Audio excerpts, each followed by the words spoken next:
series of safety regulations in the lead-up to the blaze.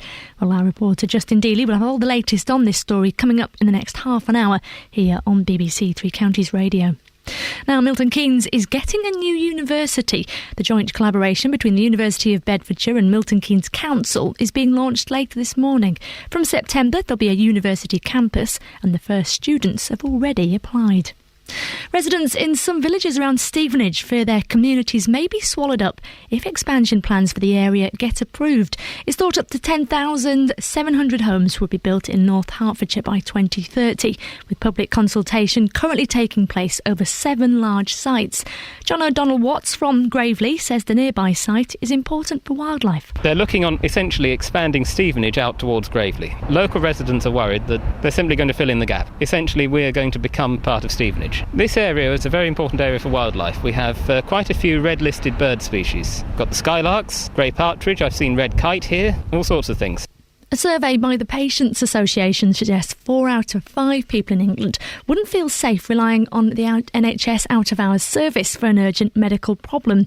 More than 3,000 members of the association were questioned in all. The government says a different survey suggests that 2/3 are happy with out-of-hours care. But Catherine Murphy from the association says the service is just getting worse. Patients and the public have no idea who to access and when to access these services. So for people and patients and the public to feel safe, they need to have the confidence in a system that's going to be there for them when they need to access it. Moving on to football, and the England under-21 side had another comfortable victory in Buckinghamshire last night. They beat Romania 3-0 at Wickham. Finally, weather then, it's staying quite cloudy. We're going to have a little bit of rain around or sleet as well. Windy and cold. Temperatures 4 degrees Celsius, 39 in Fahrenheit. There's more news and sport online at bbc.co.uk/3 counties. BBC Three Counties Radio, first for news.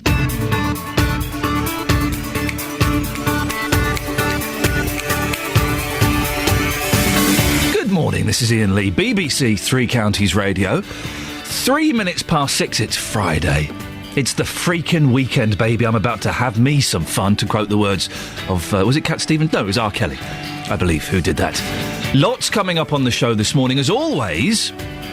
Very keen to get your opinions on the stories that we're talking about. A couple of interesting ones as well, including the parents of a Bucks baby fight to save her life. The medical profession describes her condition as, quote, incompatible with life, unquote.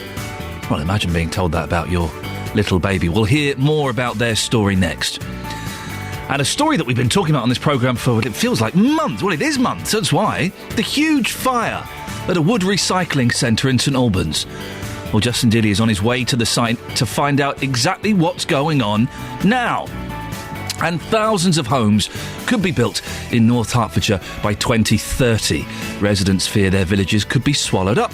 They'll be telling us why they're so worried. If you want to get in touch, facebook.com/BBC3CR. You can send me a text if you want, 81333. Start your text 3CR. Or, and this is the best way to do it, you can give me a phone call. Who's going to be the first person to call in this morning? Could be you. 08459 455 555. BBC Three Counties Radio.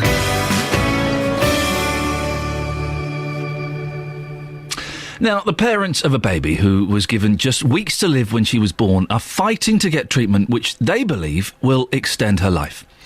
Grace Williams from Langley on the Bucks-Berkshire border has Edwards syndrome. It's a rare genetic condition which includes serious heart problems. The bleak way the medical profession describe her condition is that it is, quote, incompatible with life, unquote. But her parents are challenging that, and Grace is now nearly 4 months old. Well, we'll be speaking to her mother, Laura, in about an hour's time. But first of all, we can talk to Sally Flatto-Taylor, who's a counsellor with the Maypole Project. Good morning, Sally. Good morning. Now, just to get this right, the Maypole Project, what exactly do you do? We counsel families where there are children who have complex medical needs. So Grace would be, and her family would be a typical family we'd support. And what kind of support can you offer a family like that? Well, we're basically a counselling service, but it's counselling with a difference. So a lot of the families don't need or want counselling, but we will meet with them, find out what their needs are individually and collectively as a family, and then support them for as long as they want. So, we meet them as early as we can, and our support will go right the way through the child's life and beyond sometimes. I was going to ask, is a lot of the help that you offer in helping the family prepare for the death of their child? Yes, a proportion is. Not all of our children will become palliative or even die, but yes, a lot of our work can be about looking at the sort of long-term hope and expectations for the parents, and sometimes preparing towards the death. And as in this case, sometimes towards treatments and helping them make choices around treatments. I've got two little boys, 3 and 1, and one's having a little operation. Compared to this, absolutely nothing at all. But I'm trying to put myself in their position. How difficult is it for a parent to accept that your baby has a limited amount of time? It's incredibly difficult, and acceptance is a big word. Sometimes it's used too often, I believe. I think people work in different ways, and they can accept on different levels, but I think it's about hope, maintaining their hope, but keeping a tinge of reality in there, sort of keeping them, making sure the communication between the team and the family runs smoothly, so that they will always hope for a magical miracle, and for the longest life possible for their child, but it's helping them sort of also see the reality of the child's condition. The reality is I guess, the important word, and I know that if it was one of my boys, I would want to do everything I possibly could to try and give them a little bit longer, but I guess at some point, or maybe they don't, but I would imagine that parents have to accept that they've done enough, and they have to step back and, well, it's a horrible thing to say, allow their child to pass on peacefully. Yes, absolutely. Absolutely. And how difficult is that for a parent to accept that? Every family is completely different. Everyone has a unique response to different life issues, and some families I've worked with have actually accepted the fact their child is going to die and actually want the child to have treatment which will help their symptoms and ease them to as good a possible a death. And they find the medical teams are actually fighting them and trying to treat. So everyone is completely different, in how they react. So it's about finding out what the families know and understand and want, and helping them to, get a good enough team around them, who, good relationships with a team around them. There are cases that we hear about where parents have been told their kids haven't got much time, but they fight, and the treatment has actually proved effective. Can you give help to families to help them battle the health services? Yes, we do. We work with the family, and then sometimes we'll actually go with the family into different meetings that they have to attend, and help make sure their voice is heard, because that's the one problem that I find families find, is that their voice isn't always heard by everyone. The decision that, an illness or disability isn't compatible with life is an incredibly hard thing to hear, and as you say, sometimes, it is worth fighting that extra mile for them. So, yeah, we'll stay alongside. So our service goes into, a form of advocacy with the family as well. How on earth do you do your job, Sally? I would just find it so heartbreaking having to deal with this. People have such strength, so that's one thing, that resilience of people amazes me on a daily basis. Their ability to reach out to a service, counselling still has a certain amount of stigma and taboo around it, so even that in itself is a sign of strength quite often. I have a lot of training behind me, a lot of experience, but I also have good supervision, so that's how I keep my feet on the ground. And it is sad, I'm human as well. It's a human service that we run, that we do become sad with families, but we keep strong because we need to be alongside them. Sally, I really appreciate your time coming on this morning. It's Sally Flatto-Taylor, who's a counsellor with the Maypole Project. We're speaking there about Grace Williams, who's a little girl from Langley who's got Edwards syndrome. She's been told, or her parents have been told, that the condition is incompatible with life. Well, we'll be speaking to her mother, Laura, in just about an hour's time. Got this in pocket, gunpowder, I'm gonna use it. Intention of feeling mental, gonna make you notice. got motion, restrained emotion. I've been diving, detour leaning, no reason, just seems so pleasing. Gonna make you notice. Gonna use my arms, gonna use my legs, gonna use my style, gonna use my side step, gonna use my fingers, gonna use my imagination.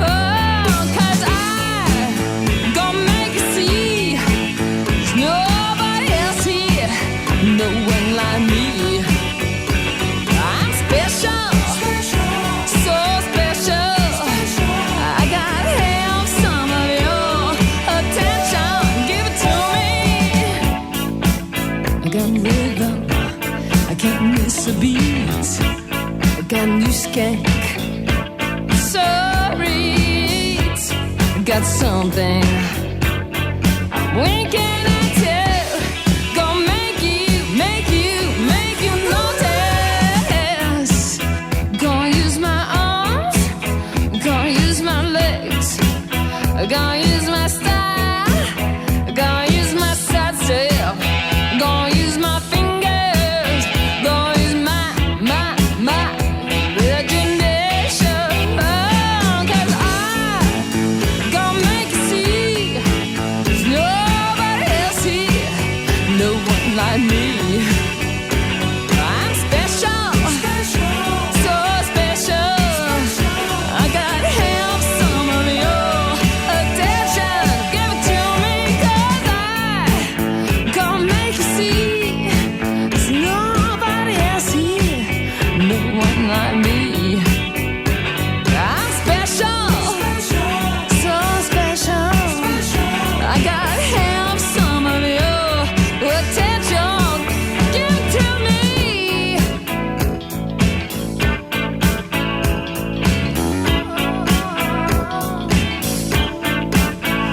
And when you walk,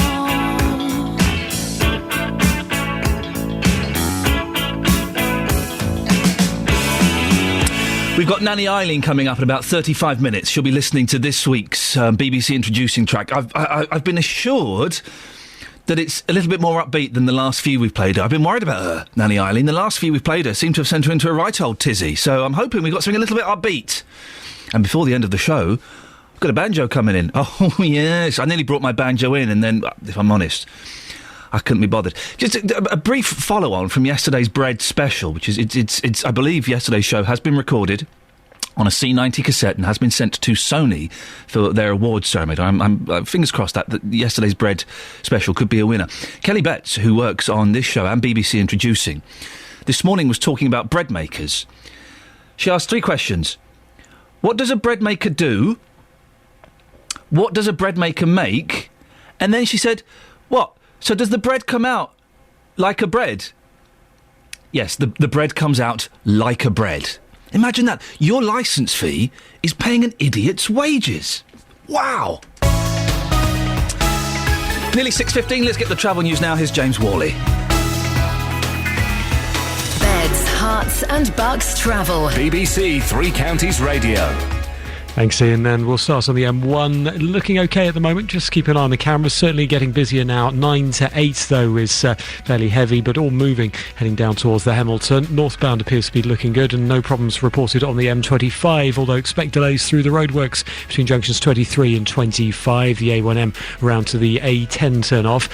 Problems on the West Coast main line. A tree's on the line up in the West Midlands between Sandwell, or should I say at Sandwell and Dudley. So 20-minute delays on Virgin services, both northbound towards the northwest and Manchester. There could therefore be delays southbound from the West Midlands through the 3 counties down towards Euston. No other problems to report on trains. London Midland back to a good service between St Albans Abbey and Watford Junction.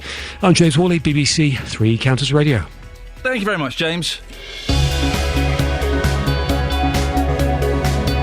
Morning, it's 6:16. It's Friday, the 22nd of March.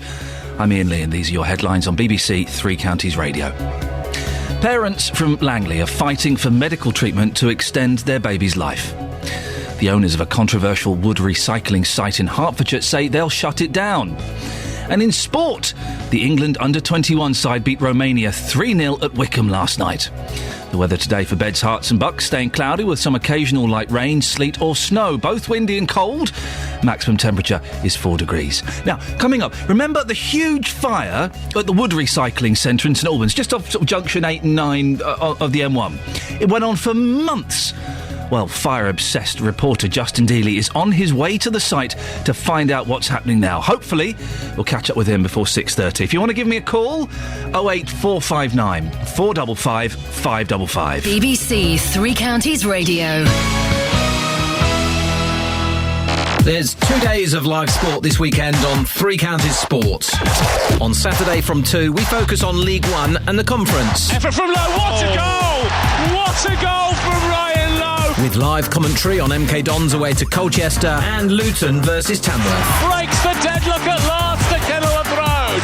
Past Sam Ashton into the corner of the net. Plus updates on Burton against Wickham and Bedford Blues at home to Doncaster. Three Counties Sports, Saturday from 2, BBC Three Counties Radio. 08459 455 555 is the phone number. Facebook.com/BBC3CR. We'll speak to Justin Dealey after this, the Everly Brothers.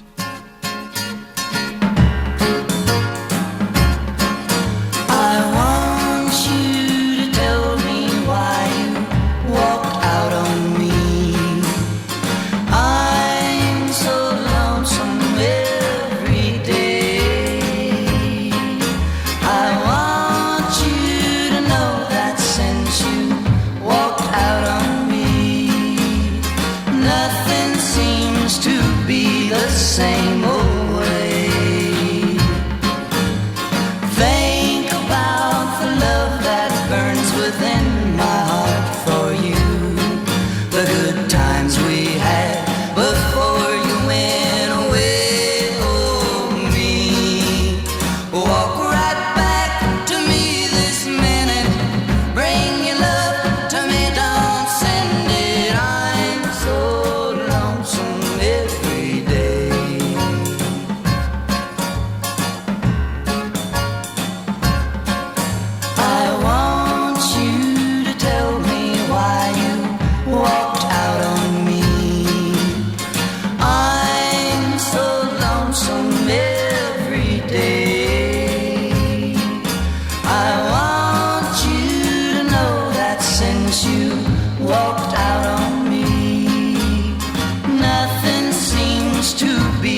Same old way.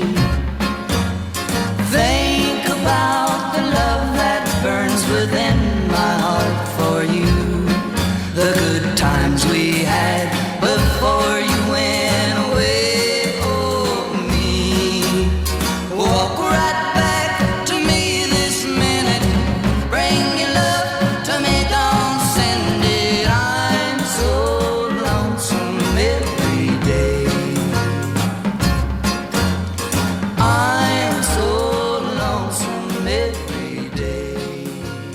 See, I like a bit of the Everly Brothers. I like bands where the singers hate each other. The Everleys hate each other, don't they? I've got that. I don't think I'm libelling Don and Phil by saying they hate each other. I think they famously do.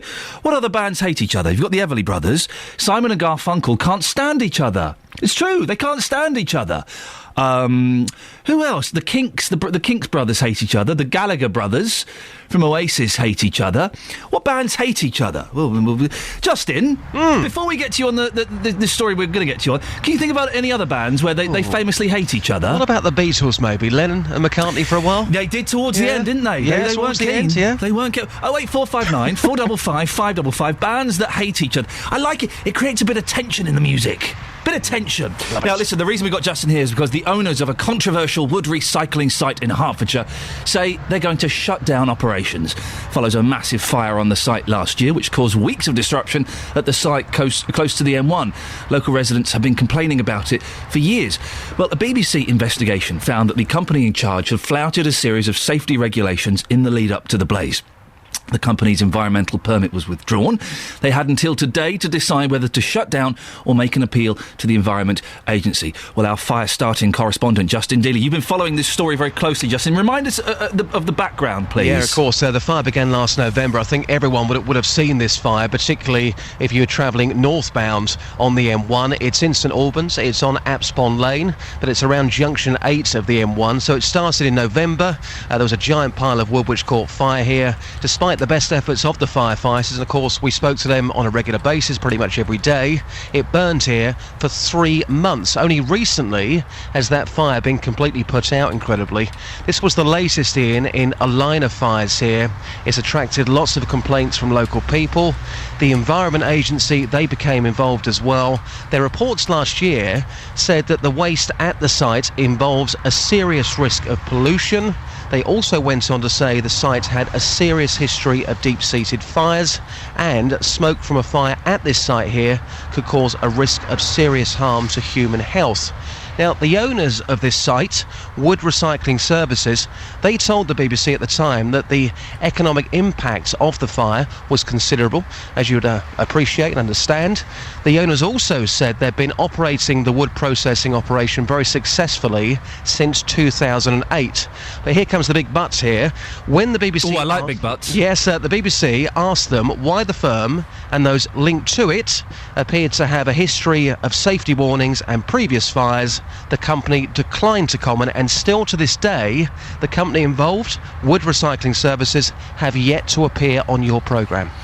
What's it like there this morning? What's going on? Well, the fire's completely out. It took a few months to put it out, but in saying that, Ian, when I arrived this morning, you could still smell the smoke. Even now, all these weeks, all these months on, as I look to my left-hand side, I can see the plants and the big piles of wood still there, around 25 to 30 foot. And people have been saying for years this was a disaster waiting to happen.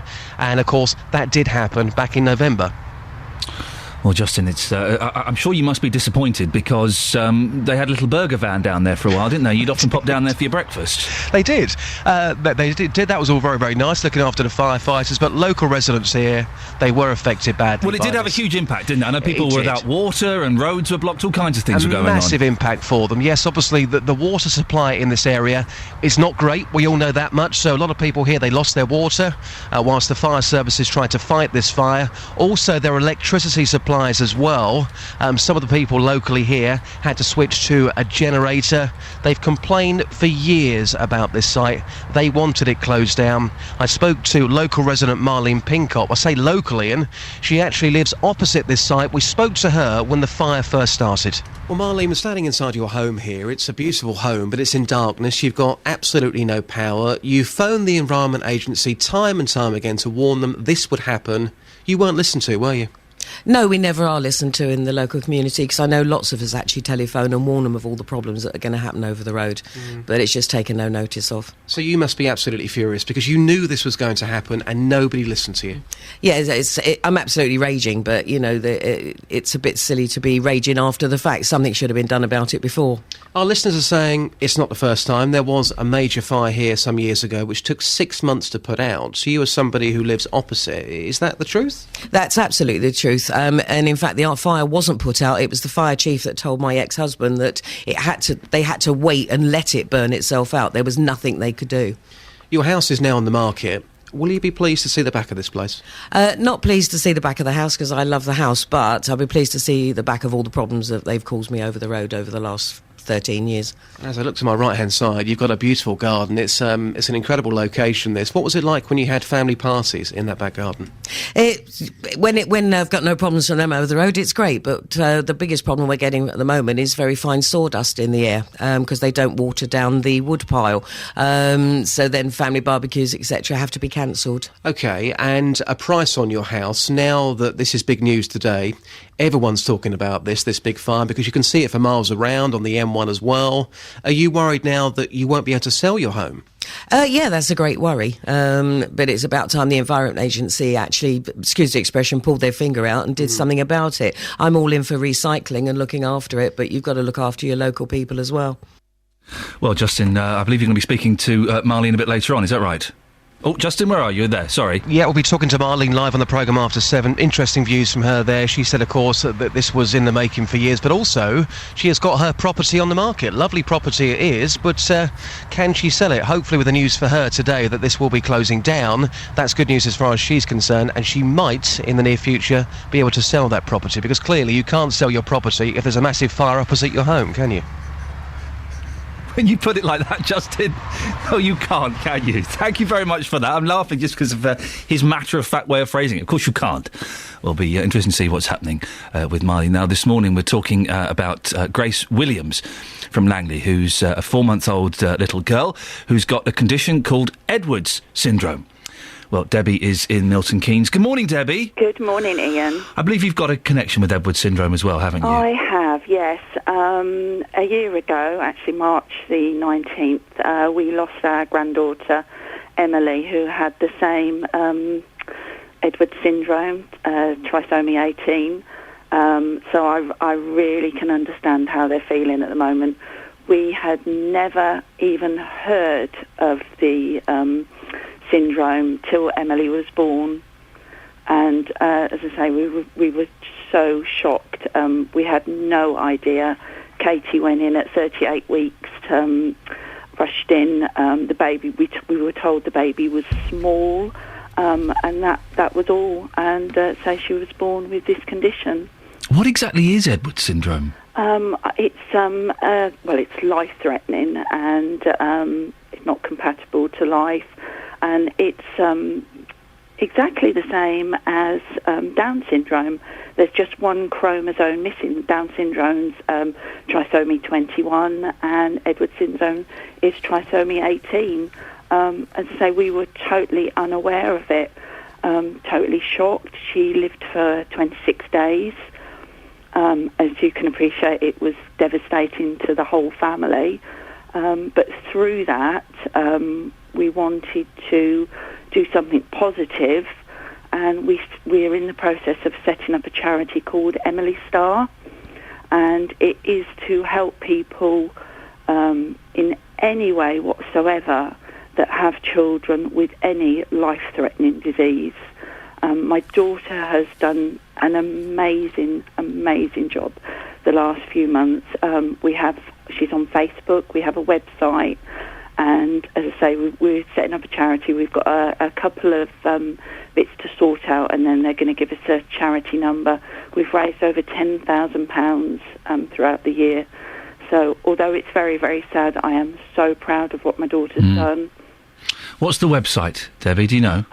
It's www.emilyStar.co.uk, and if you just put in Emily Star on Facebook, it comes up on there.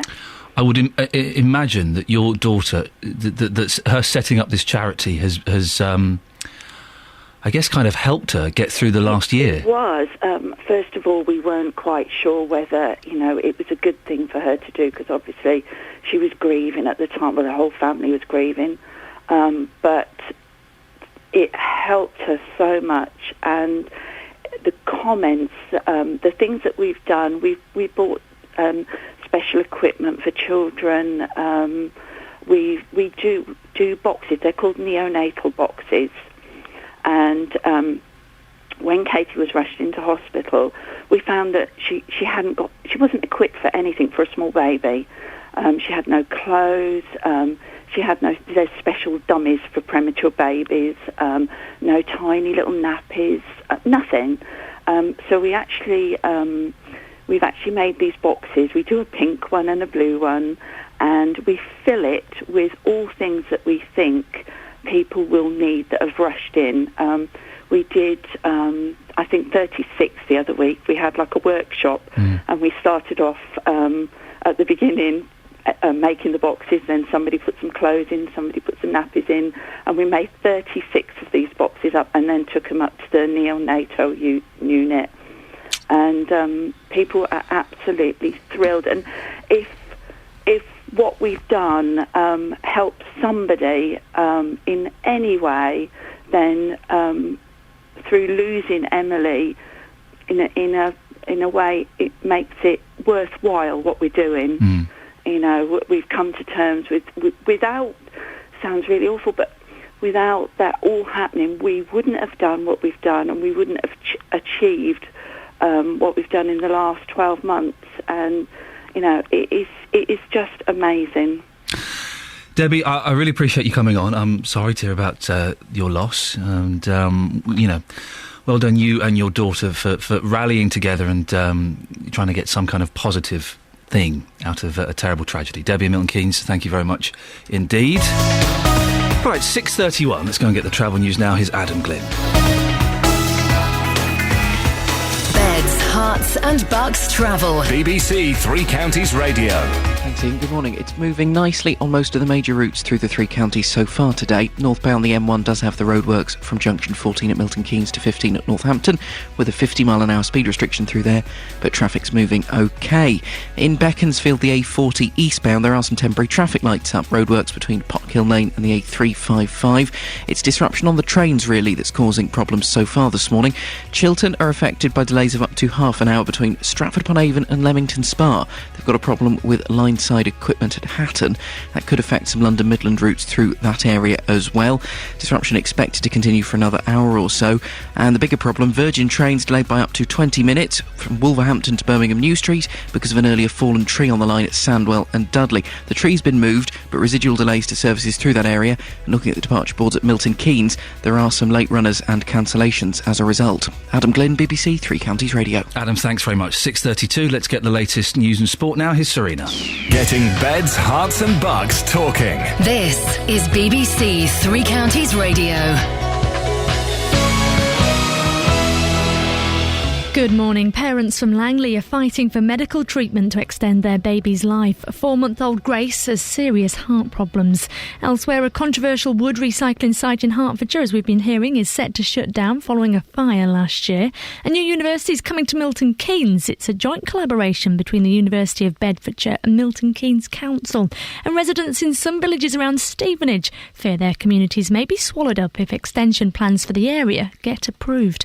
That's the news. Now let's turn to all the morning sport. Beds, Herts and Bucks sport. BBC Three Counties Radio. Starting with cricket, then England have struggled on the opening day of the final test against New Zealand in Auckland. Alistair Cook won the toss and put the home side into bat, and they closed on 250 for 1. Meanwhile, the England under-21 side had another comfortable victory in Buckinghamshire last night. They beat Romania 3-0 at Wickham. And elsewhere, the England senior team play tonight against San Marino. Locally, Luton Town manager John Still will meet Hatters managing director Gary Sweet today. They'll be talking about players who aren't needed next season. Players are going to go eventually, and I'm in the process now of talking to players. I'll be having a meeting with Gary Sweet. Once you make your mind up, I think it's better to do it, than let it drift. So that'll be part of the meeting, yeah. And Luton are actually at home to Tamworth tomorrow. Elsewhere, MK Dons are away at Colchester in League One. The Dons will be without defender Anthony Kay, though. He's now suspended for 3 games. Boss Carl Robinson, who could only put 4 substitutes on the bench for the game against Crewe midweek, is still struggling with injury issues. Dave Martin, not trained today. Dean Lewington's out. Shawnee Williams has got a personal thing. He's had to fly back to Ireland. Stephen Gleeson. Dean Bowditch not trained today. Bamford has done half a session today. Lou Chadwick's not trained today, Daniel Powell's not trained today, and Ryan Lowe has not been in today. Finally, Milton Keynes Red Bulls' Mark Webber finished fastest after first practice for the Malaysian Grand Prix. Lewis Hamilton came 9th, Jenson Button 11th. The second session is about to get underway. BBC Three Counties Radio, more from me at 7. Across Beds, Herts and Bucks, this is Iain Lee on BBC Three Counties Radio. Morning. Lots on the show this morning. We're ending the show with a banjo. Getting a banjo in. Oh, yes. Very excited. Other things coming up, though, between now and 7. Thousands of homes could be built in North Hertfordshire by 2030. Residents fear their villages could be swallowed up, and they'll be telling us why they're so worried. And it's Friday. That means only one thing. I get to speak to my adopted nanny, Nanny Eileen. She'll be reviewing a song from our BBC introducing programme, and this week it's Let's Talk by Tides from Hertfordshire. Huh? That'll get you listening, won't it? I do hope it's a bit more upbeat than the last few weeks. I'm worried we're going to push Nanny Eileen over the edge. It'd be a terrible tragedy. Mr. Know-it-all, well, you think you know it all, but you don't know a thing at all, ain't it?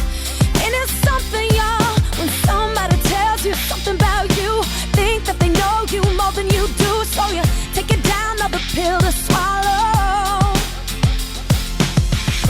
Mr. Bring Me Down, well, you like to bring me down, don't you? But I ain't laying down, baby. I ain't going down. Can't nobody tell me how it's gonna be. Nobody gonna make a fool out of me, baby. You should know that I lead, not follow. Oh, you think that you know me, know me. That's why I'm leaving you lonely, lonely. 'Cause baby, you don't know a thing about me. You don't know a thing about me. You ain't got the right to tell me when and where to go, no right to tell me. Acting like you own me lately. Yeah, baby, you don't know a thing about me. You don't know a thing about me. Mr. Play Your Games, only got yourself to blame when you want me back again. But I ain't falling back again, 'cause I'm living my truth without your lies. Let's be clear, baby, this is goodbye. I ain't coming back tomorrow. Oh, you think that you know me, know me. That's why I'm leaving you lonely, lonely. 'Cause baby, you don't know a thing about me. You don't know a thing about me. You ain't got the right to tell me when and where to go, no right to tell me. Acting like you own me lately. Yeah, baby, you don't know a thing about me. You don't know a thing about me. So what? You've got the world at your feet, and you know everything about everything, but you don't. You still think I'm coming back, but baby, you'll see. Yeah. Oh, you think that you know me, know me. Kelly Clarkson, Mr. Know-It-All. That's why I'm leaving you lonely. Now, residents in some villages around Stevenage fear that their communities could be swallowed up if expansion plans for the area get approved. It's possible that up to 10,700 homes could be built in North Hertfordshire by 2030, with public consultation currently taking place over 7 large sites. Well, we sent our reporter Iain Duncan to visit Gravely to the north of Stevenage to find out what could happen on nearby farmland. My name is John O'Donnell Watts. I live in Gravely. I am standing on the edge of a field. It's mostly full of harrowed earth at the moment, but this field is right on the edge of the village where I live. And the key to this is the field beyond the one immediately in front of us, where in the long term there could be some housing. That's right. They're currently consulting on developing the area north of Stevenage. They're looking on essentially expanding Stevenage out towards Gravely. Local residents are worried that they're simply going to fill in the gap. Essentially, we're going to become part of Stevenage. This area is a very important area for wildlife. We have quite a few red-listed bird species. Got the skylarks, grey partridge, I've seen red kite here, all sorts of things. I know quite a bit about this. I did a BSc in zoology. And as we've mentioned, there are a lot of sites affected. Surely they won't develop them all, so there must be some chance that you might escape. We might escape, but that would mean we'd just be exporting our problem onto someone else, just like they appear to be doing to us. My concern is that once one site is developed, they'll move on and do another one, and another one, and another one, until eventually they'll have simply filled in the gap between Stevenage, Hitchin, Letchworth and Baldock into one large town. What about Gravely itself? Describe the village to me. Gravely is a small place on the old Great North Road with a distinct sense of identity, 2 pubs, and a small community of people who, I think they're about 50% people who've lived there for years and 50% incomers. There's a local story, I can't tell you how true it is, that Ashwell Common used to be a Roman road. We know that for a fact. And there's a local story that Boudicca ambushed a Roman legion going along there at some point. We don't know exactly where. It may have been here, may have been somewhere else. What we do know is that Gravely's been there at least as long as that. There have been farms on this site since Roman times. Well, that's John O'Donnell Watts from Gravely talking to our reporter Iain Duncan yesterday, not from 1953. We can talk now to Tim Moody, who's from nearby Weston and chairs the parish council there. Morning, Tim. Good morning, Ian. Tim, Gravely's just north of Stevenage, Weston a little further away and to the north-east of the town. Are both under threat of being absorbed into Stevenage? Yes, it is, and it's a considerable worry. Why are you concerned about it, Tim? Well, To step back slightly, the plans that were put out by North Herts District Council are sort of saying they need 10,700 homes. For a start, our parish council have done quite an analysis of this figure, and we don't think that is actually a quite figure, so we're actually challenging that as the basis, or the first basis of our objections to the plan, also about the siting. Our view is that 7,700 houses for North Herts is appropriate, because this is enough to cater for all the growth of people in North Herts, and it's in proportion to the population increase of the UK, which is estimated to be about 15% between now and 2033. Our plan of 7,700 houses is about 15% growth in North Herts. Where would those houses, the 7,000 odd houses, go? Where would you have them built? We would like the council to look at part two of their proposals, which are, I think, quite sound in many ways. They're spreading quite a lot of their houses, something in the region of potentially 5,000 across various towns and villages, filling in brownfield sites, building on the edges of villages, and we believe, and we would welcome a modest development of houses within Weston, because we believe it helps to maintain local amenities, the village shop, the village pub, transport services. It supports local schools. So we believe that part of the North Herts plan is very sound. How many of those houses would you welcome in Weston? We feel that we could probably take in Weston something in the region of 20 houses or so. I mean, a small 20? But, if this the same sort of proportion of development split across all the communities in North Herts, that accounts. So in your plan, where would the other 7,280 houses go? In our plan, we've come to the conclusion that, let me just get the figures here. We think that there's nowhere near you. Of the 7,700 houses, 1,700 are already allocated, so right, that they can be taken out of the plan. These 20, whether it's 10,000 odd or 7,000 odd, just taking 20 on board, Tim, doesn't sound very noble. What about the young people that are growing up in villages? Where are they going to go? They're going to be forced to leave the villages, aren't they? The villages will end up becoming full of retired old people. No, conversely, that is what our argument is, that we believe that there should be development in all the villages. But 20 houses in Weston, that's not going to sustain young people. They are just going to be full of the people that live there, and everyone else will have to move out. Well, you could make the same argument for anything, but 20 houses on a village with about 300 is, it's not a huge number. But if that's multiplied across in proportion to all the communities in North Herts, it's a significant number. What's the strength of feeling? What's the strength of feeling in Weston, Tim? The strength of feeling is very strongly that the huge development to the northeast, particularly of Stevenage, is unsustainable and out of place. What they're talking about is 4,400 houses onto the northeast of Stevenage. Now, I don't believe that is in the right place. I don't believe that serves the needs of North Herts residents as well. That primarily is a way of achieving a housing plan to the benefit of Stevenage. If that's the case, and Stevenage has got a lot of amenities and a lot of services and an infrastructure that can be used, and that, I agree, makes housing cheaper to build, then we believe there are better sites, for instance, to the west of Stevenage, which is actually much more closely located to Stevenage town centre. So you're to the northeast. You want these new places built to the west, so basically as far away as possible. No, that's not. You're giving an impression we just don't want the houses. We want houses. We don't believe that. Take an example. Very quickly, if you would, Tim, so we're running out of time. Yeah, surely. Thank you. If they built on their what they call non-strategic sites,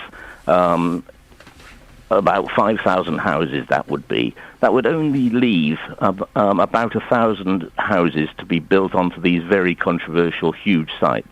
So it would probably mean only a few hundred houses, maybe 300-400 houses to the west of Stevenage, 300 or 400 houses, to the north of Letchworth. OK, Tim, sorry to cut you short. We are running out of time. I hope you feel you got your message across, and I can see you have come up and thought up alternative plans. Well, what do you think? 08459 455 555. If you live in one of these villages that is potentially going to be absorbed into a larger town like Stevenage, does it worry you?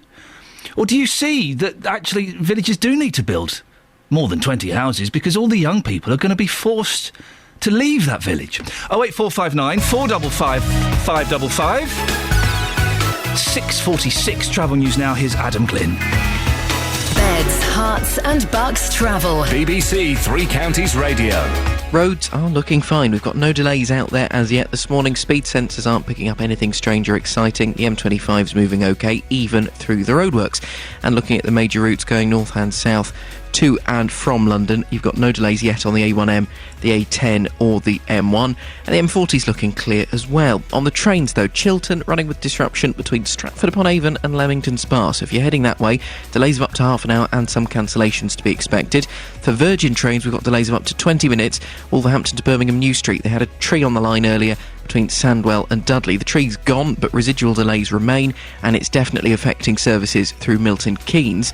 And now First Capital Connect trains, if you're heading down toward London with them, they will not be stopping at Old Street Station because, as it stands, the underground station is closed because of a staff shortage. Adam Glynn, BBC Three Counties Radio. Thank you, Adam.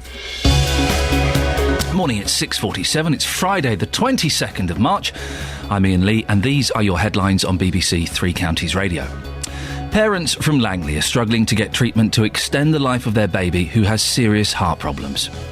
A controversial wood recycling site in Hertfordshire is set to shut down following a fire last year. And in sport, the England under-21 side beat Romania 3-0 at Wickham last night. In your face! Coming up before 7, it's Friday. It can only mean one thing. I get to speak to my adopted nanny, Eileen. She's going to be reviewing a song from the BBC Introducing show. But before that, let's get the weather with Elizabeth Rossini. Beds, Hearts and Bucks weather. BBC Three Counties Radio. Hello, a very good morning to you. I say good morning, it's not actually a great morning out there, is it? There's a very strong easterly breeze and we're going to see outbreaks of rain that could turn a bit sleety through the course of the day as well. So this sets us up for the rest of the day. It's going to continue much in the same vein. We'll continue to see those outbreaks of rain. There will be some dry spells around at times, possibly through the middle part of the morning, but then the rain will pick up again and turn heavier and more persistent, I think, as we head into tonight's rush hour. The temperatures today, we're looking no higher than around 3 or maybe 4 degrees Celsius in Luton, in Stevenage and in High Wycombe as well. Just 3 degrees Celsius here. It's barely getting out of the 30s in Fahrenheit. It's actually going to feel colder than that as well because of the easterly winds. Now, in terms of snow, it is likely that we'll see a bit of sleet, a bit of wet snow over the Chilterns through this morning, perhaps when the rain turns heavier again into tonight's rush hour. And then tonight, it's likely that we are going to see a good few centimetres or so fall just about anywhere across the three counties. We're really in the firing line for this tonight, really through the early hours of tomorrow morning and into tomorrow itself too. So if you do have plans to be out and about late tonight, then you might well want to bear in mind that we are going to see a little bit of snow just about anywhere, even down to the lower levels. Tonight temperatures will get to freezing, perhaps just a touch beyond, of course, where we do get the snow. And then for tomorrow, watch out for a bit of snow just about anywhere through the course of the morning, eventually dying out into the afternoon. So it will be a dry end to the day. We've still got that bitter easterly breeze. It's going to blow the snow around, blizzard-like conditions, I suspect, over the tops of the hills. It's not good news, is it? And then Sunday is looking dry. If it's not good news, Elizabeth, why are you laughing about it? Because you've got to laugh, because if you don't laugh, then you cry. It's spring. Thank you very much. She makes an excellent point. Weekends on BBC Three Counties Radio. Chetton Partuck. For me, Sunday evenings are a chance to sit back, relax and get your head together for the week ahead. Chetton Partuck. There's plenty of music to help you reflect, relax or revive yourself after a long weekend, and plenty of talking points with news, entertainment and lots of live guests in the studio. Every Sunday night from 6. I like hearing stories. It's your experiences that really make this station what it is. Chetton Partuck. Every Sunday night from 6. On BBC Three Counties Radio. So if you're in a band in Beds, Hearts and Bucks and you think, hey, we make songs, Well, radio does songs. We make songs. Why don't we get our song on the radio? Well, you possibly could do. If you go to bbc.co.uk/introducing, upload your track. Yeah, I know all the internet speak. And if it's good enough, or let's be honest, even if it's not that good, sometimes it could get played on BBC Introducing, which goes out on BBC Three Counties on Saturday nights. Even better than that, it might get played on this show and reviewed by none other than my adopted nanny, Nanny Eileen. Good morning, Nanny Eileen. Good morning, Ian. You're all a little giggle in your voice today. Well, you've got to be cheerful on a morning like this, haven't you? When is spring going to start, Nanny Eileen? I don't know. Officially, it started yesterday, but nature doesn't seem to know about that. We need. Can you not, with your drumming circle, can't you all kind of drum to Mother Nature and get some sunshine for us? What a lovely idea. I think you should have a go. Oh, yes. What have you been up to this week, Nanny Eileen? Let me guess. You've been walking the greyhounds and drinking beer? Yes, I have, yesterday. And we actually saw the sun. For about 5 minutes at Royston. It was brilliant. Look at you. And also we saw it on Tuesday when we went to Hitchin collecting for the Greyhound Rescue West of England.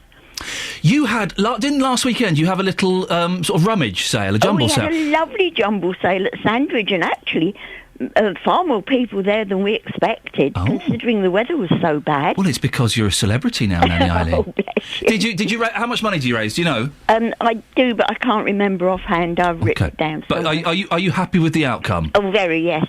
Excellent stuff. Do you ever? But political reporter Paul Scoynes, who works on this station, he texted me yesterday saying he was in a shop and someone recognised him by his rather dull, monotone voice. And I was wondering if you'd been recognised, Nanny Eileen. I have, yes. Have you? Yes. When? Actually by somebody that I know at the jumble sale. Oh, hang on. If someone knows you... No. They didn't know. They didn't connect. They didn't realise, that I was that person. Oh, how exciting. And said, that was you on radio the other morning, wasn't it? Oh, that's nice. That's nice. A little bit of celebrity. People, your friends are listening and going, oh, hang on a minute, it's Eileen from down the road. I know her. Have you got any plans for this weekend, Nanny Eileen? With this weather, no. Apart from going out, getting food for the cats today, getting the store in. I think I'm going to hibernate this weekend. I agree. It's going to be awful this weekend. Yeah, never mind. We are getting...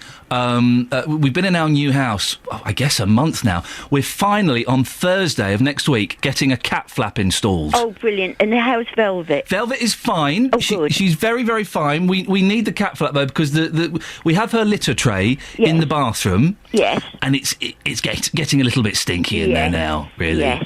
So she's looking forward to going out. She keeps looking out of the window and kind of... Oh, I bet she's not looking forward to going out on a day like this. No, she'll wait for it to be a bit sunny. Now, listen, I have insisted... last week, Nanny Eileen, we've been asking for an upbeat pop song for you. Yes. Last week we didn't get one. It was a beautiful song. It was beautiful, but it was a little bit depressing. So after last week's show, I stormed up to the office upstairs. I kicked a chair. I can't imagine that. No, I did. I kicked a chair. It bumped into Kelly Betts quite severely. She is considering legal action. And I demanded we have an upbeat pop song for today for you. Are you ready to have a listen? I am. Okay, it's Very called much so. It's called Let's Talk. Yes. It's by Tides, and they're from Hertfordshire. Yes. And if this doesn't put a smile on our face, then I'm going to fire everybody that works on this show. Shall we have a listen? Right. Get your opinion after this.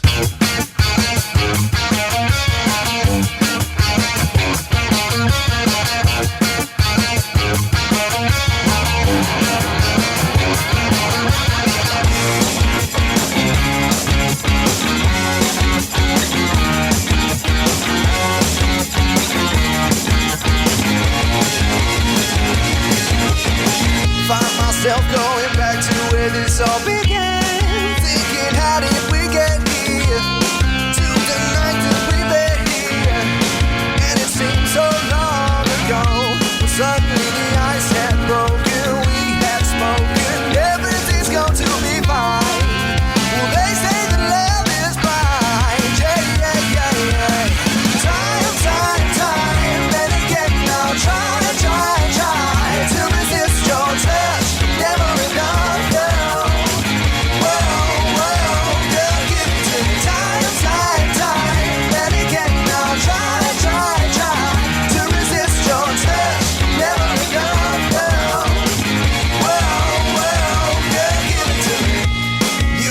attention with a knife until she bites. As we lock eyes, I'll follow you into the place I lost my mind.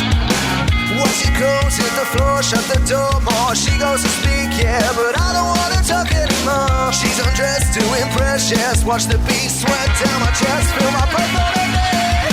Time, and again now. Try to resist your touch. Never enough, girl. Whoa, girl, give it to me. Time, and again now. Try to resist your touch. Never enough, girl. Whoa, girl, give it to me.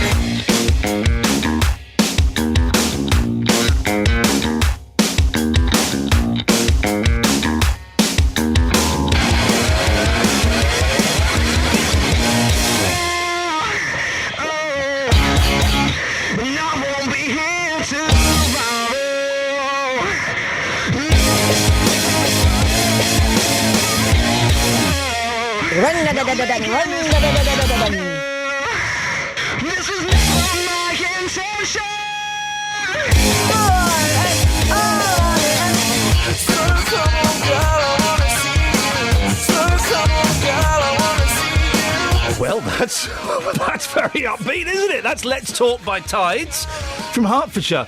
Well, Nanny Eileen, I think we delivered, didn't we? I just love it. Wasn't that fantastic? Oh, I've been standing here dancing to that. I've been playing the drums, playing the air drums to that. Yes.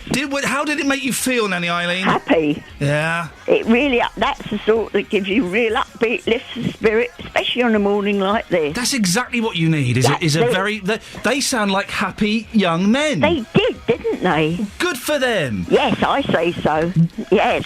Nanny Eileen, it's always a pleasure to talk to you. You're one of the highlights of the week for me. Thank you so much for coming on. Bless you so much. Keep warm. Have a nice weekend. We'll speak next week. Thank you. Take care, my dear. Bye-bye. There we go. Well, I think we did it. Kelly Betts, who is produces BBC Introducing and sorts out the tracks for this show, she can keep her job another week. We wanted upbeat. We wanted something a little bit light and a bit poppy. I enjoyed that quite a lot. I was playing the air drums.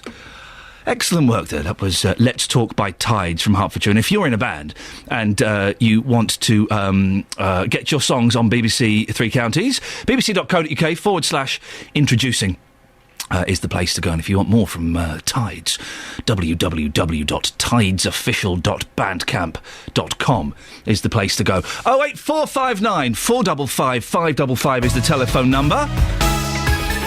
Let's get the travel news now. Here's Adam Glynn.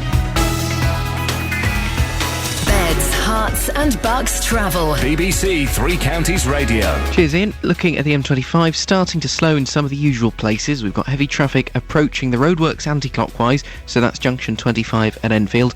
The works then run from junction 25 to 23 in both directions. Further round anti-clockwise, it's slowing at junction 20 for the A41, the Kings Langley turning. A41 itself, though, doing all right so far. Trains, we've got a little bit of disruption. If you're heading down to London with First Capital Connect, trains will not be calling at Old Street Station. That's because the underground station isn't open yet because of a staff shortage. Virgin trains, if you're heading for Milton Keynes, a few delays on the departure boards there, especially heading for Euston. It's 20 minutes of delays caused by a fallen tree earlier this morning between Sandwell and Dudley in the West Midlands. And then Chiltern, they have delays of up to 10 minutes, so thankfully delays are down between Stratford-upon-Avon and Leamington Spa because of problems with line-side equipment. Adam Glynn, BBC Three Counties Radio. Thank you, Adam. Coming up after 7, the incredible story about a family who are told that the condition their little girl had was incompatible with life. Beds, Herts and Bucks talking. This is BBC Three Counties Radio.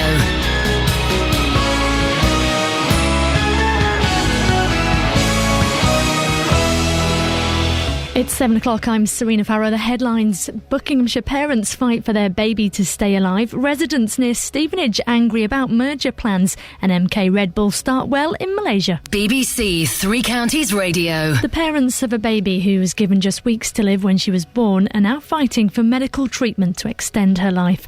Grace Williams from Langley on the Buckinghamshire-Berkshire border has a rare genetic disorder which means she has serious heart problems.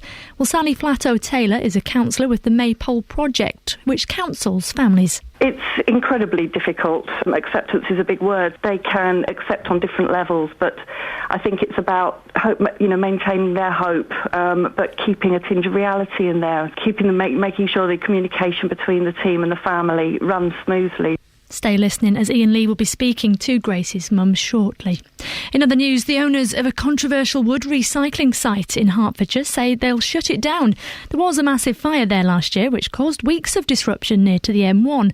Local residents, though, had always been complaining about it for years. A BBC investigation found that the company in charge had flouted a series of safety regulations in the lead up to the blaze. An expert who led a government commission review of childcare in England has attacked coalition plans to allow nursery workers to look after more babies and toddlers. Professor Cathy Nutt-Brown says the measures, which are due to come into force this autumn, will lead to young children missing out on the attention they need. Ministers say only high-quality nurseries will be allowed to look after more children and that staff will be better qualified. Locally, residents in some villages around Stevenage fear their communities may be swallowed up if expansion plans for the area get approved. It's thought up to 10,700 homes will be built in North Hertfordshire by 2030. Public consultation currently taking over 7 large sites.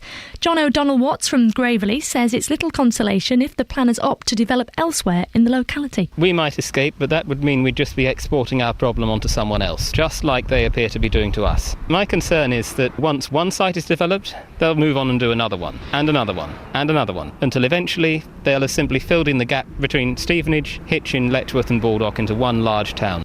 A man's due before Milton Keynes magistrates today, charged with 7 robbery and theft-related crimes. It's alleged 34-year-old Christopher Jones, of no fixed abode, carried out most of the offences this month at various supermarkets across the city.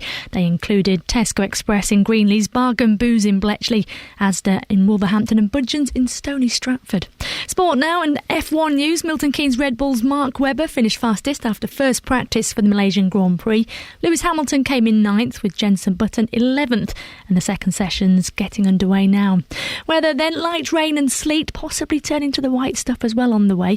Overnight, many parts of Britain have already been hit by heavy rain, snow and strong winds. So we're looking at temperatures of 4 degrees Celsius, 39 in Fahrenheit.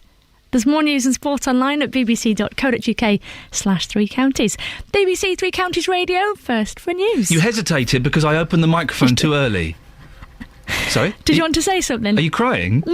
No, I just opened it too early. I have nothing to say, so this banter is irrelevant. So I guess we should probably just Let's move get on, shall we? All right, thanks very much. Thanks. A little bit awkward, wasn't it?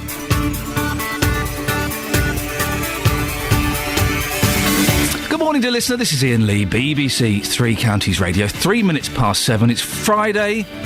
If you've just woken up, I'll tell you now, it's flipping miserable out there. It might even be snowing where you are. Can you imagine that? It's nearly April, and we're still talking about snow. I'm a huge fan of snow, but even I'm thinking, come on, snow, jog on. Lots coming up between now and 8 o'clock, including the parents of a Bucks baby are fighting to save her life. The medical profession describe her condition as incompatible with life. Well, her mum's going to be joining me in the studio to tell us her story. And then a big story we've been following on this programme for months, the huge blaze at a wood recycling centre in St Albans. Justin Dealey is going to be back at the site to find out what impact the fire has had on residents living there. And thousands of homes could be built in North Hertfordshire by 2030. Residents in Gravelly fear their village could be swallowed up. They only want 20 new properties there. Is it important to keep villages as they are, or should we be expanding them for future generations? Lots of ways to get in touch. You can go to facebook.com/BBC3CR. You can send me a text, 81333, start your text 3CR, or all of the phone lines are free, so you can give me a call now if you want, 08459 455 555. BBC 3 Counties Radio. Now, the parents of a baby who was given just weeks to live when she was born are fighting to get treatment which they believe will extend her life. Grace Williams from Langley on the Bucks-Berkshire border has Edwards syndrome. It's a rare genetic condition which includes serious heart problems. The bleak way the medical profession describe her condition is that it is, quote, incompatible with life. Her parents are challenging that, and Grace is now nearly 4 months old. Her mother, Laura Blount, is with me this morning. Morning, Laura. Morning. Thank you for coming in. When did you find out that Grace had this condition? We found out 5 days after she was born that she had Edwards syndrome. I always thought throughout my pregnancy that I was measuring very small. At 38 weeks, I saw my midwife, and at 39 weeks, I was sent for a growth scan, where they said to me that she was on the small side. So I was thinking sort of 5-6 pounds. Little did I know that she was going to be £3.3. Wow. So yeah, she was very small, very frail. 5 days later, we found out that she had Edwards syndrome. We were told that she had 2 weeks to live, and the best advice they could give us was to put her into a hospice and enjoy what time we had with her. So, needless to say, there's 96% of children born with Edwards syndrome don't make it through the pregnancy. So the fact that Grace was here and she was with us was sort of testament to her that she was a little fighter. So my job now is to fight for her and give her a platform for her to do so. How do you make the transition of being all excited and preparing for a new baby and all of the excitement that comes with that and all of the stuff, to then being told, well, actually, she's probably only going to have a couple of weeks? How does your head cope with that? It doesn't. I mean, I was devastated. Both me and her father were. But here was this little girl. She was here fighting for us, and I had to be strong for her. We both did. And her father said to me, look, she's here and being strong for us. We have to stay strong for her. So we took each day as it came. And with each day, she was still here, still showing signs of improvement, which we were told was never going to happen. And 18 weeks later, I mean, it was 18 weeks to the day today that she was born, and she's still here with us. So that's how we get through it each day. Grace is my hero. She's shown such strength of character that you have no option but to fight for her and to stay strong. We do enjoy every day with her, but what I'm struggling with is the fight to get her treated because she has this label of trisomy 18. Trisomy 18, so explain exactly what that means. Trisomy 18 is the presence of an extra 18 chromosome, similar to Down syndrome, which is the presence of an extra 21 chromosome. Trisomy 18 is an extra 18 chromosome, which there are lots of trisomies. Trisomy 18 is closely related to trisomy 13 as well. And you get different levels of trisomy 18. You can have mosaic trisomy 18, which is half an 18 chromosome, but Grace has full Edwards syndrome, which is the presence of a full 18 chromosome, which is what the medical profession term as more lethal. So what treatment would you like to see Grace receive? What I'm fighting for is Grace has what they call a VSD, which is, in layman's terms, a big hole in her heart. The spectrum that Edwards babies have is so wide-ranging, and there is not an awful lot known about it because the mortality rate of Edwards babies is so high. What they don't have is any evidence to suggest that these children don't have any quality of life. So physically, there's nothing else wrong with Grace apart from the fact that she has this hole in her heart, and I know that if she were operated on, she would have a greater chance of life. And what exactly is the operation that you would like to see done? What can they do to repair the heart? They can close the hole in her heart. Right. They don't want to because of the label that she's got, because of this diagnosis that she's got. And they're also worried because she is quite frail. I mean, no mother wants to put their child through open heart surgery. You know, that's the last thing they want.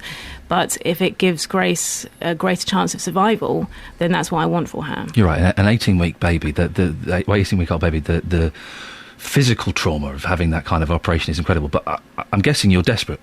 Yeah, desperate is the word for it.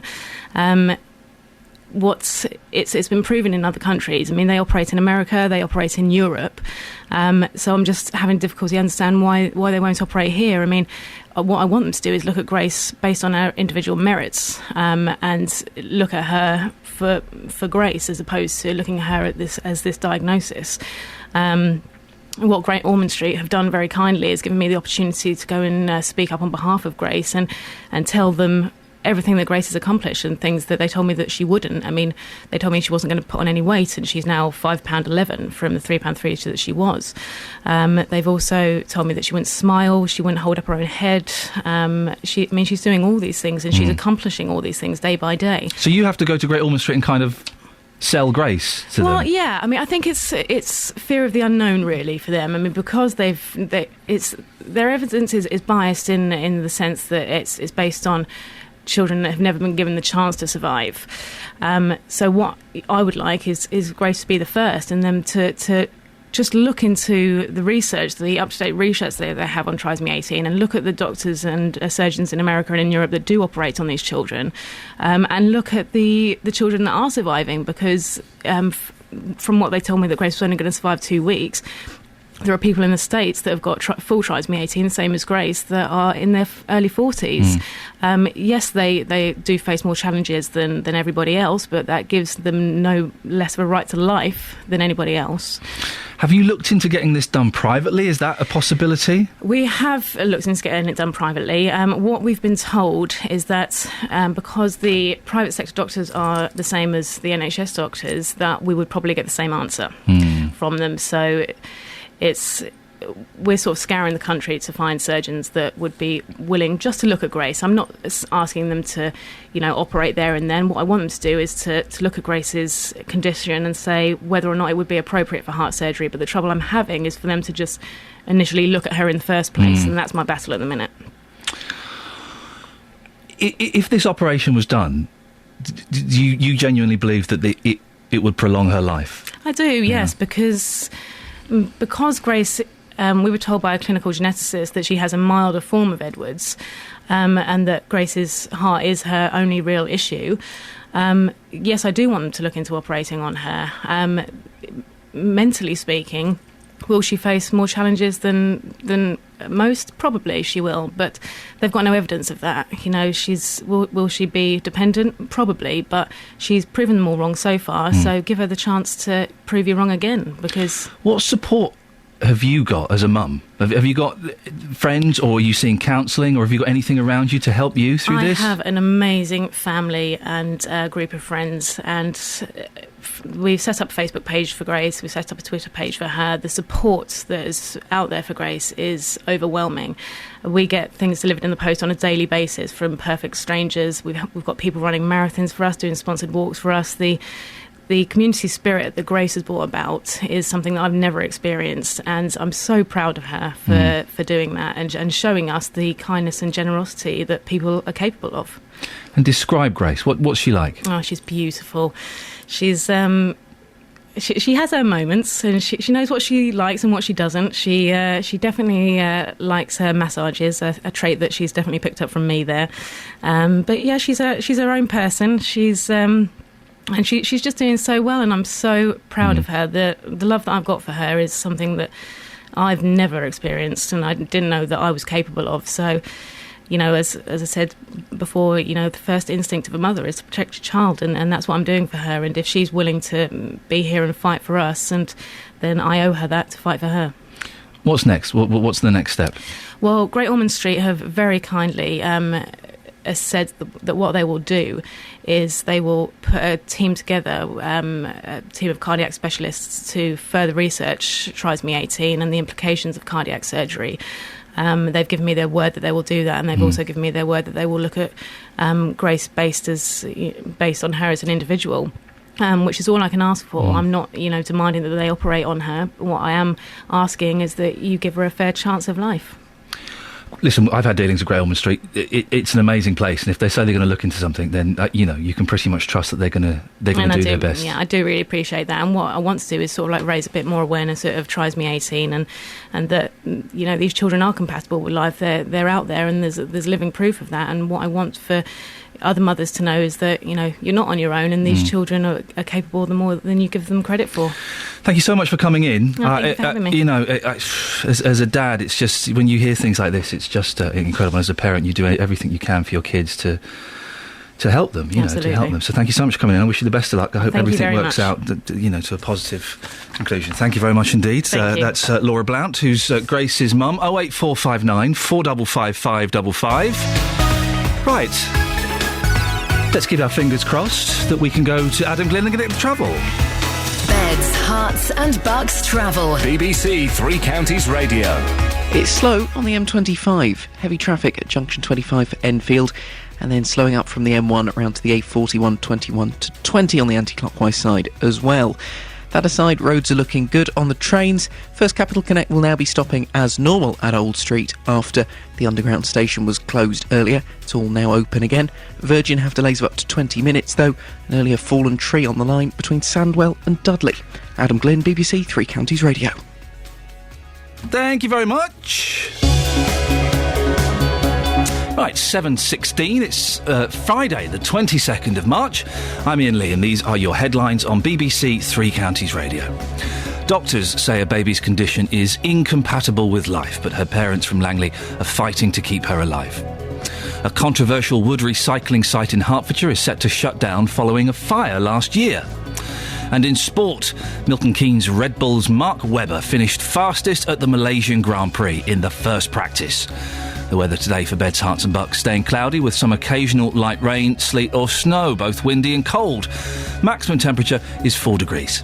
Coming up, it's been a big story that we've been following on this programme. The huge blaze at a wood recycling centre in St Albans. It went on for months. Well, Justin Dealey is back at the site before 7:30. We're going to find out what impact the fire has had on residents living near there. BBC Three Counties Radio. Nick Coffer across Beds, Hearts and Bucks. This afternoon, my tour of Beds, Hearts and Bucks continues live from the Star and Garter in Silsoe. Nick Coffer. I'll be learning about the art of bell ringing with the Guild of Bell Ringers, meeting loads of local personalities and bringing you live music. Weekdays from 12. Plus, I'll be joining Fibs and Fables, a group of storytellers who enjoy nothing more than biscuits, open fires and good books. Nick Coffer. Live from the Star and Garter in Silsoe this afternoon from midday. BBC Three Counties Radio. Oh, see, what a brave woman. We're just saying Laura Blount there, who's Grace's mum. What an incredible story. And, I wish them the very best of luck and hope for the best outcome possible. Now, the owners of a controversial wood recycling site in Hertfordshire say they will shut down operations. Follows a massive fire on the site last year, which caused weeks of disruption at the site close to the M1, just by Junction 8, I think it was. I used to drive past it every morning and you would see it ablaze. Well, local residents have been complaining about it for years. A BBC investigation found that the company in charge had flouted a series of safety regulations in the lead-up to the blaze. The company's environmental permit was withdrawn, and they had until today to decide whether to shut it down or make an appeal. Well, our reporter Justin Dealey has been following this story very closely. Justin, just for those who maybe don't quite remember this, give us a little background to this story, please. Yeah, absolutely. The fire began last November in a giant pile of wood. Now, despite the best efforts of the firefighters, and of course we spoke to them pretty much every day on your programme, it burned for 3 months, and incredibly, only recently has that fire been completely put out. This was the latest in a line of fires here, which attracted complaints from lots of local people. The Environment Agency, they got involved as well. Their reports last year, Iain, said that the waste at the site involves a serious risk of pollution. They also went on to say that the site had a history of deep-seated fires, and also smoke from a fire at the site could cause a risk of serious harm to human health. Now, the owners of this site, Wood Recycling Services, they told the BBC that the economic impact of the fire was considerable. The owners said they'd been operating this wood processing operation very successfully since 2008, but when the BBC asked why the firm and those linked to it appeared to have a history of safety warnings in previous fires, the company declined to comment. And still to this day, all these weeks, all these months on, the company Wood Recycling Services have yet to appear on your programme. What's it like there this morning, Justin? Well, incredibly, you can still smell the fire. Wow. I mean, I've driven past it recently. It may be the wind this morning, but certainly this morning when I arrived here, just after 6 o'clock, it's just by Junction 8 of the motorway. It's Apspon Lane in St Albans. You could clearly smell the fire. Sorry, did you say you've got wind this morning? I missed that. That's every day. It must be the wind. Okay, sorry. Not my wind, but certainly I could still smell the smoke this morning. It's by Junction 8, and anybody driving past it, again, would see those piles of wood, huge piles of wood just sitting there about 25 to 30 foot high. The thing is, you drive past it on the M1 when it was ablaze, you think, oh, that's inconvenient. inconvenient, that's a pain in the backside. But for those people who live near it, and there are people that live near it must have been a nightmare. Yeah, the locals were initially affected by the drop in water supplies. The emergency services were using their water to fight the fire. Then we heard all sorts of stories about electricity supplies as well, switching to generators. Residents here, Ian, have been complaining about this site for years and years. One of them is with me live in our radio car. That's Marlene Pincott. Marlene, welcome to the programme. You're live across Beds, Herts and Bucks. You live opposite this site. What's your reaction to the news that this site will be closing down? Obviously, we are all our residents are totally over the moon that the site has agreed to shut down. It's what we've been campaigning for years. I mentioned to Ian there about generators. Only this week have you got rid of your generator, and we're talking months on from this fire. Yeah, finally we got rid of our generator. It was day before yesterday, and it's been an absolute nightmare because the generator kept breaking down, obviously. So when this fire started back in November, just describe what your day-to-day life was like here. Well, you couldn't open any windows in the house, and because it's an old property, it's 400 years old, we have open chimneys, so the smoke from the fire just used to come straight down into the house. Very often when the wind was in our direction, we'd have to go out because you couldn't actually breathe. And since November, myself and the people living in my property have had chest infections and coughs and colds and that, and the doctors say it's probably because of the smoke. Well, that's since November. You've been living here for 13 years. What's it been like living here? Could you even go into your back garden? Could you do those things that normal people do? No, you couldn't actually plan anything because prior to the wood smoke from the fire, in the past it's been a composting site when you had horrendous smells with stuff coming from Whipsnade Zoo. They've had a previous fire where that was the compost, and again we had the same problems then. So you could never plan anything. So, in terms of how you feel this morning, you feel elated, but in saying that, I'm sure that you still feel the local council and the Environment Agency, who you've complained to time and time again, they've let you down. Yeah, I do. We do feel that because we're such a small community around there, we feel as if we haven't been taken notice of. And yes, okay, everybody agrees there's got to be recycling. It's for the environment. But when you've got a site like this causing all these problems, it can only do harm and cost the actual local councils thousands, and especially this time, especially with the fire brigade, it must have cost thousands of pounds. So when you woke up back in November and you're looking out of your window and you're seeing this huge fire that people can see for miles around, thousands of calls are going into the fire service, how did that make you feel the morning you woke up seeing that fire again? Because of course this wasn't the first time. No, and I think my initial reaction was, oh God, not again. And we knew what was going to come. We knew it would take months and months to put out. Very angry, weren't you, at the time? Yes, I think angry is not not expressive enough of how I felt. We just knew that we were going to have another big battle on our hands. Your property is on the market. It's been on the market for quite some time. Do you think you now might be able to sell your property? Hopefully I will. It's not been obviously very conducive to have a generator outside my house and the smell of smoke. The only thing that worries all of us residents now is what's going to happen to the site from now on. So what do you think will happen? Because you have been talking to locals. What's your fears, if you like, moving forward now? Because good news, yes, but of course what could happen tomorrow concerns you. Our biggest fear is that, again, in the past, at the moment it's called Wood Recycling Services, but over the last 13 years it's had a number of names, 3 or 4 different names, and we know that it's always been the same people in the directors' field that own the site. So our problem and our worry now is that it's going to reopen again as a recycling place with the same people, and we're going to have the same problems all over again.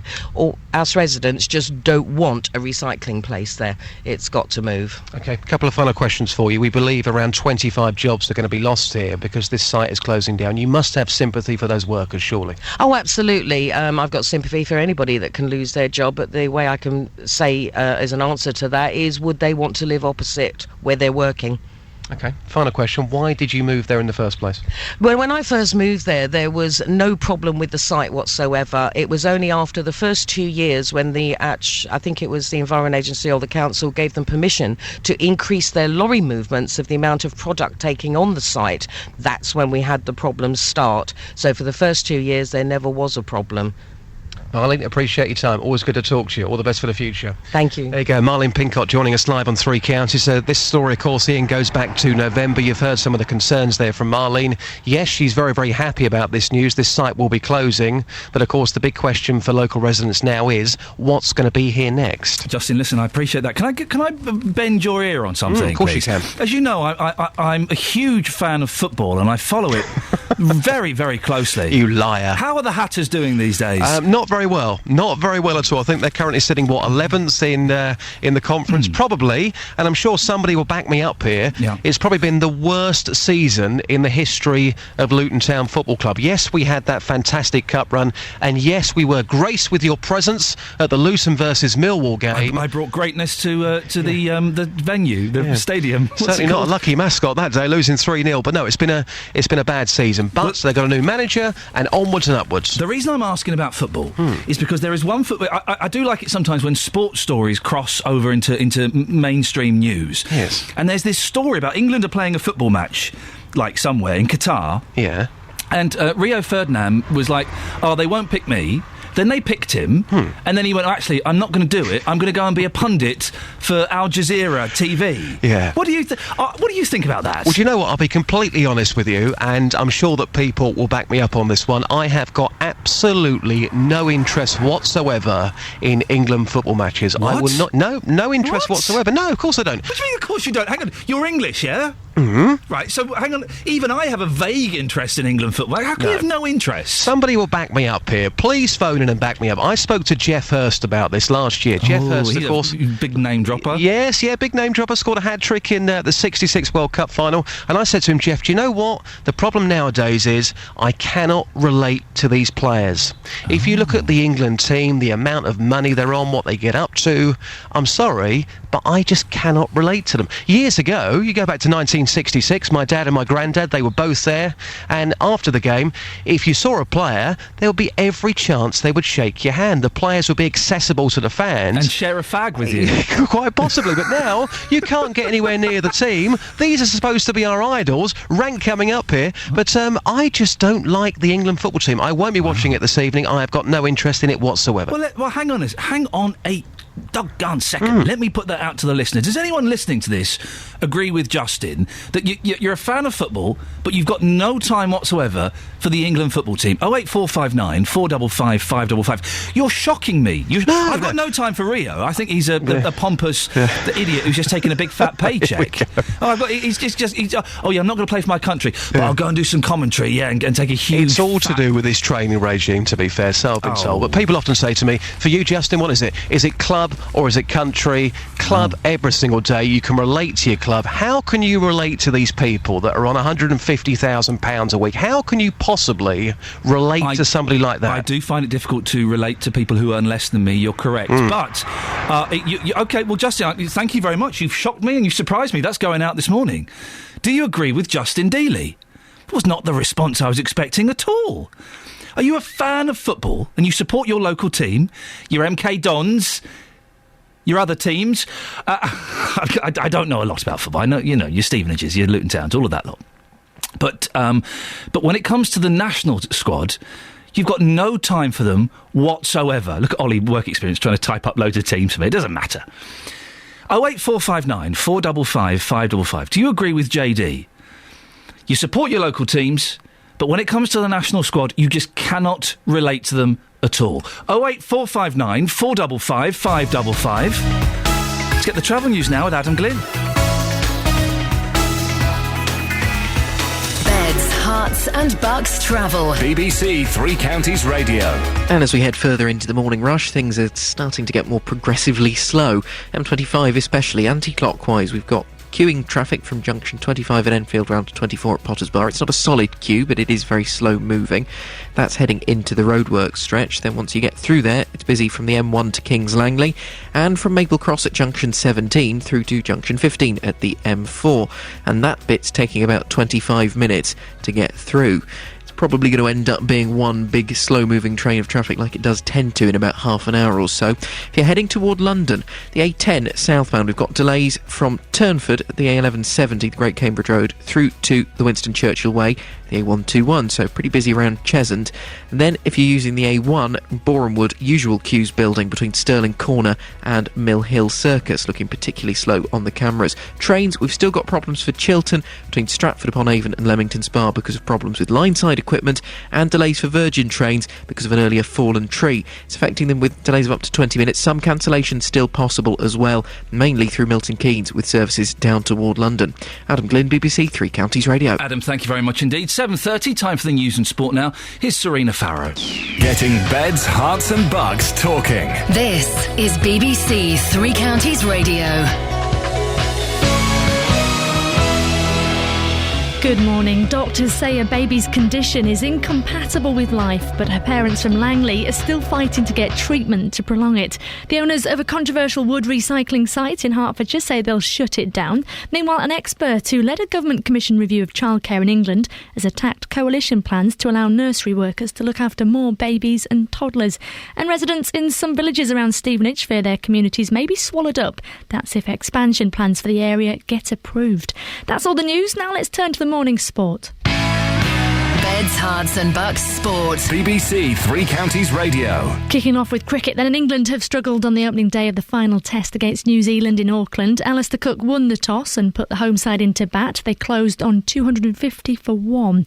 Turning to football, the England under-21 side had another comfortable victory, their 8th in fact, in Buckinghamshire last night. They beat Romania 3-0 at Wickham. And the England senior team, let's not forget, play tonight against San Marino. Locally, Luton Town manager John Still will meet Hatters managing director Gary Sweet today. Is to talk about players who aren't necessarily needed next season. Players are going to go eventually, and I'm in the process now of talking to players. I'll be having a meeting with Gary Sweet. Once you make your mind up, I think it's better to do it, than let it drift. So that'll be part of the meeting, yeah. So Luton are at home to Tamworth tomorrow. Moving on to MK Dons, and they're away at Colchester in League One, but the Dons will be without defender Anthony Kay, who's now suspended for 3 games. Boss Carl Robinson, who could only put 4 substitutes on the bench for the game against Crewe midweek, is still struggling with injury issues. Dave Martin, not trained today. Dean Lewington's out. Shawnee Williams has got a personal thing. He's had to fly back to Ireland. Stephen Gleeson. Dean Bowditch not trained today. Bamford has done half a session today. Lou Chadwick's not trained today. Daniel Powell's not trained today. And Ryan Lowe has not been in today. Wow, it's an entire team that's out there. Let's turn into boxing then. Hertfordshire Billy Joe Saunders retained his British and Commonwealth middleweight titles last night. The Hatfield man saw off challenger Matthew Hall. Finally, Milton Keynes Red Bull Mark Webber has finished fastest after first practice from the Malaysian Grand Prix. Lewis Hamilton came in 9th and Jenson Button 11th. BBC Three Counties Radio, more from me at 8. Across beds, hearts and bucks, this is Iain Lee on BBC Three Counties Radio. Morning. Lots coming up between now and 8, including thousands of homes could be built in North Hertfordshire by 2030. Residents in Gravely fear their village could be swallowed up. They only want 20 new properties there. Is it important to keep villages as they are, or do we need to expand them for future generations? And after the shock revelation from our reporter Justin Dealey, yes, he loves the Hatters, he supports his local team, Luton Town, to his dying breath, but he has no time for England. Club or country? 08459 455 555. Now, in an attempt to clamp down on illegal immigration, the Deputy Prime Minister is to suggest money should be demanded from people entering the UK, which would only be returned to them once they leave. Oh, that's good. Like a little deposit when you rent a flat. Make sure you leave it clean and tidy, and then you get some of it back. In a speech later, Nick Clegg is expected to call for a bail-like system of security bonds. Well, that's probably a slightly more grown-up way of putting it than a flat deposit, to tackle abuse of immigration visas. But would it actually work in practice? Our political reporter is Tom Turrell. Tom, can you tell us more about how Nick Clegg is suggesting we tackle illegal immigration?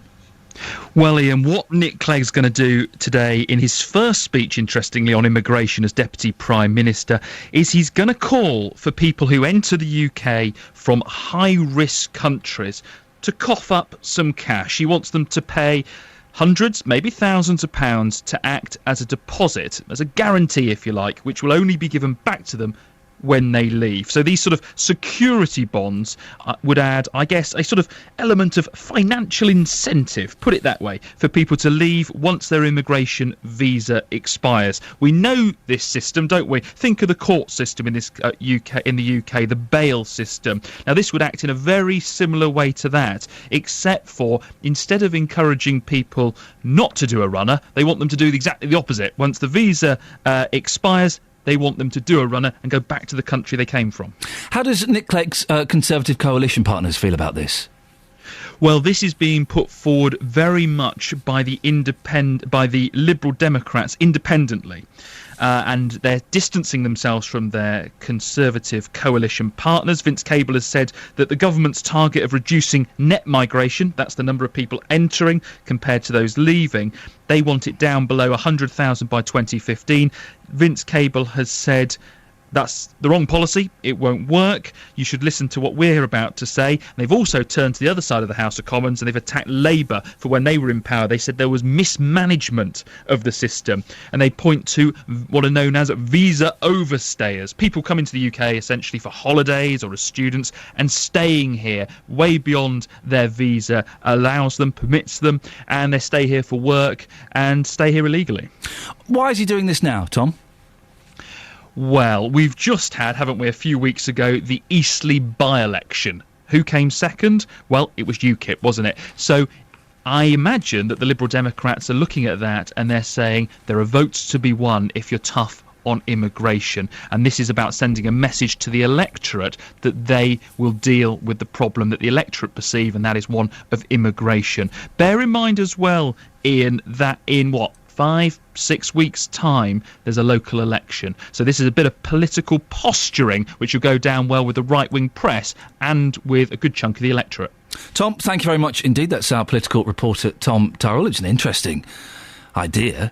Jonathan Vernon-Smith, who follows this show at 9 o'clock and always does a cracking bit of radio, is going to be discussing this more after 9 o'clock. And he'll pop in about 45 minutes' time to do a silly dance and tell me exactly what it is he's talking about. Call 08459 455 555. 08459 455 555. BBC Three Counties Radio. Shall we have a look at the front pages of the newspapers? Yes, let's do that, shall we? The Times. Britain on brink... What? Britain on brink of running out of gas? Fuel reserves are drained during long winter. Sorry? Britain has only 2 days' worth of gas left in reserve as the country braces itself for another spell of wintry weather that will force up energy bills. Hang on. So that's today and tomorrow. So Sunday, we're all screwed. Oh, make sure you've got a woolly jumper for Sunday. There'll be no gas. Stocks of gas have been drained in recent weeks as households have turned up their heating because of the unseasonably cold weather. So guess what? I wonder if bills are going to go up. I wonder if any companies are going to announce, maybe later on today, that their gas bills are going to go up. And Justin Welby, the new Archbishop of Canterbury. Archbishop opens a new era of optimism. Yeah. An MI6 test smuggled Syria soil for nerve agent. What does that mean? Government scientists at Porton Down are examining a soil sample smuggled out of Syria after a suspected nerve gas attack on rebels in the country's civil war. Did you see, if you're on Twitter, that the BBC weather tweeting service was hacked by supporters, people claiming to be supporters of President Assad in Syria? If I was a terrorist for Syria, I don't think I'd be hacking the BBC weather Twitter service. I think I'd probably go aim for something a little bit higher than that. The Guardian. Experts warn of £9 billion tax rises. Yeah, that's just me. Divisions over Falklands went right to heart of number 10. Those revelations are coming out about Margaret Thatcher and number 10. And the Falklands, The Independent. They tell us the top 10 Easter eggs. Oh, let's have a little look at those. Let's see which... page 41 for the top 10 Easter eggs. Oh, look, number 1, Fortnum and Mason. Yeah, all right. I thought it'd be like Crunchy or something, you know, or chocolate buttons. Where does Crunchy come in there? Oh, these are all posh ones. I'm not going to... Fortnum and Mason Easter egg, right? Have a guess, producer Laura. How much would a Fortnum... I'll let you pull that up, don't worry. Guess how much a Fortnum and Mason Easter egg would cost. I reckon £15. £37.50. Wow. As luxurious as it gets, the delicious ham-made pink chocolate shell is filled with indulgent Marc de Champagne truffles.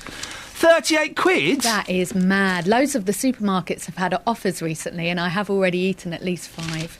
Easter eggs? But it's not Easter till next week. No, but if you work out the price per gram of chocolate compared to buying a bar of chocolate, they worked out cheaper, so I just ate them. Really?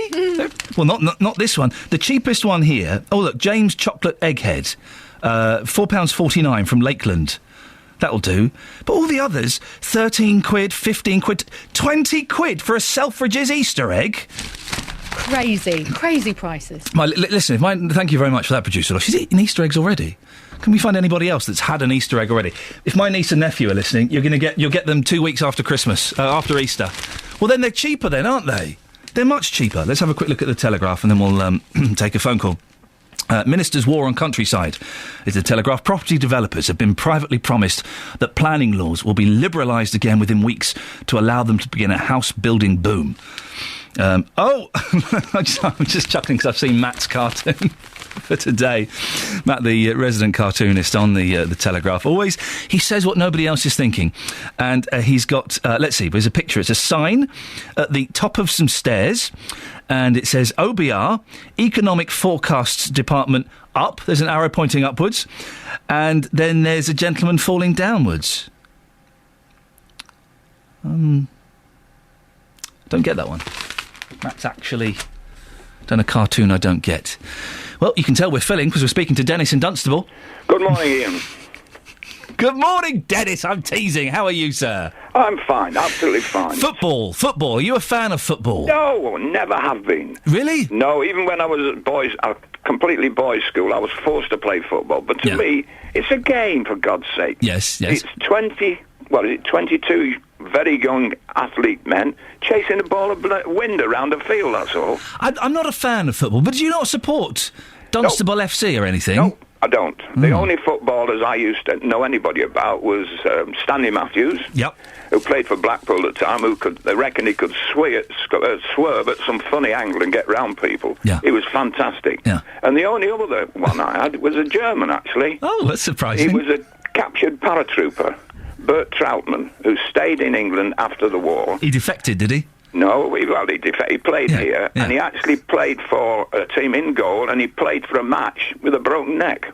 Oh, yes, I've heard of that gentleman. Yes, Troutman with a broken neck, of course. And he was a nice spoken chap when you spoke to him. You know, he seemed to be very down to earth. Did you speak to him? No, I didn't, but listening to him. Oh, okay. This was in the days when we had no television, you had radio. Yes, I remember quite radio. Honestly, I wouldn't waste my time watching a football match on television. Okay. Dennis, do you want to do the front pages of the last 3 newspapers with me? Yes, sure. Okay, so have you got any newspapers there with you? No, I haven't. Okay. We don't get out till about 9 o'clock. What? Well, then they're really... Okay, I'll do that, and you can comment on these stories. Chocolate eggs. Well, that's ridiculous, paying that sort of money for chocolate eggs. What kind of money would you pay for a chocolate egg? A normal price in a local shop, you know, just a normal egg, whatever the standard price for there. Okay. These fancy ones, you're eating the name, that's all. You don't eat a name, do you? Oh. Let's have a look at the Daily Express. Okay, front page of the Daily Express. Girls allowed split. To split what? Well, girls allowed the pop group. Yes. Oh, I didn't know that. No, sorry. They're splitting up. Oh, are they? Oh, poor things. Yes. Are you upset by that? Not in the least. Okay. They also, the other story on the front page of the Express, 36 hours of snow chaos on the way. Over to you, Dennis. Well, my wife is sitting here waiting for it. She's wishing for it to happen. She's a misery. She was born on a Wednesday. She's a child of woe. And by God, she's getting a lot of woe at the moment. Oh, it's going to snow. Oh, it's going to snow. So what? There's nothing we can do about it. Just accept it. You're a very wise man, Dennis. Front page of the Sun. Exclusive. Ceremony guru Danny Boyle's bombshell. Danny Boyle, who directed the opening ceremony of the Olympics, says the Olympic spirit is killed by recession. Dennis? I don't think so. I can remember that thing. I thought the opening was absolutely fabulous. The only thing he didn't show was a decent rocket train. I mean, he showed all the things that we'd created here, but he didn't show that. But as I say, other than that, I thought it was a fantastic thing. Has the Olympic spirit died?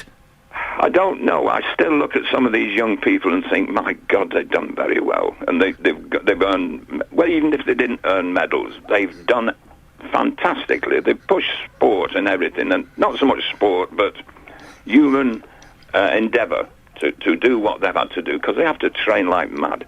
And I've got every respect for those people. Dennis, you're a legend. Why don't you go and make your missus a nice cup of tea? Not likely. It's the travel news now with Adam. Hearts and Bucks travel. BBC Three Counties Radio. Cheers, Ian. Deep breaths, everyone. Right, M25, anti-clockwise. It's looking pretty slow from Enfield at junction 25 through to Potters Bar at 24. That's through the roadworks, which continue round to junction 23 at the A1M. Then it's slow from Maple Cross at junction 17 to the M4 at junction 15. That seems to be the bit that's slowest right now. It's taking maybe half an hour to get between those two junctions. If you're joining the M40, though, away from there, it seems to be moving all right. On the A10, delays in Cheshunt again this morning, slow between Great Cambridge Road and Winston Churchill Way. Then slow again once you get into Enfield. It's heavy between Bullsmore Lane and Southbury Road.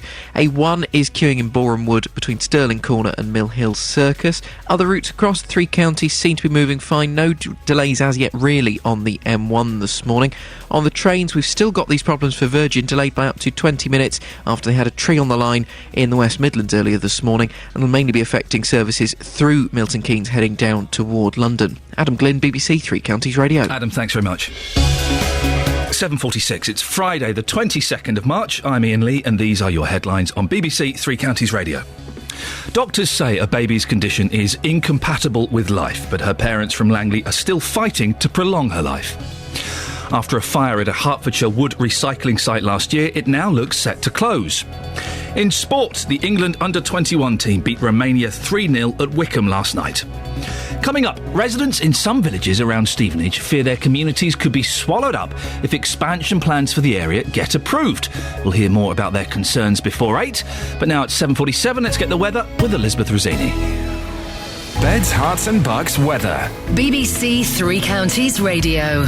Hello, a very good morning to you. I say good morning, it's not feeling all that nice out there, is it at the moment? We've got outbreaks of light patchy rain through the course of the day today, a very strong easterly breeze as well, and some of that rain has already turned sleety, and I think we're going to see further outbreaks of that through the day as well. So with the easterly wind, afternoon temperatures not getting much higher than 3 or 4 degrees Celsius. It will feel as if it's below freezing for much of the day. I think we are due for a few dry hours as soon as this rain now pushes off to the east, so expect it to turn dry through the middle part of the morning and into the first part of the afternoon, but that rain is going to pick up a bit later on through the day. It will never be too far away, I'm afraid, and it will turn heavy and persistent into tonight's rush hour and through the evening and overnight period as well, and that's when we're expecting to see a good few centimetres of snow.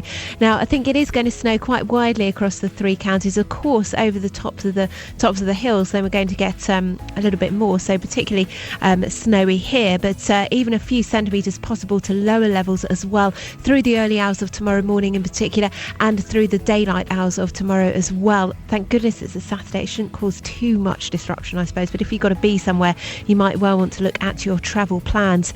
Now overnight tonight, temperatures will drop just below freezing. We've still got that easterly breeze. That's part of the problem, because the snow's just going to blow around in that wind. It's really going to be highly unpleasant, almost blizzard-like conditions, particularly over the tops of the hills. It should be drier by tomorrow afternoon, by the end of the day anyway. Still very cold indeed, temperatures only up to 1 or 2 degrees Celsius. It will be a dry day on Sunday, lots of cloud, the odd wintry flurry at times, still feeling cold into next week. Enjoy. Thank you, Elizabeth. Weekends on BBC Three Counties Radio. Every Saturday morning from 6, David Prever. Saturday morning is, without question, the best part of the week. I still feel as though I'm a kid on Saturday mornings. David Prever. We'll set up your day just as we would on a Monday or Tuesday or Wednesday morning, but I will have a lot of fun and play a lot of music too. Every Saturday morning from 6. BBC Three Counties Radio is at its best for me when I hear a great story that I can't wait to tell my wife, when I feel as though I'm eavesdropping on a conversation that I probably shouldn't be listening to. David Prever. Every Saturday morning from 6. On BBC Three Counties Radio. Residents in some villages around Stevenage fear that their communities could be swallowed up if expansion plans for the area get approved. It's possible that up to 10,700 homes could be built in North Hertfordshire by 2030, with public consultation currently taking place over 7 large sites.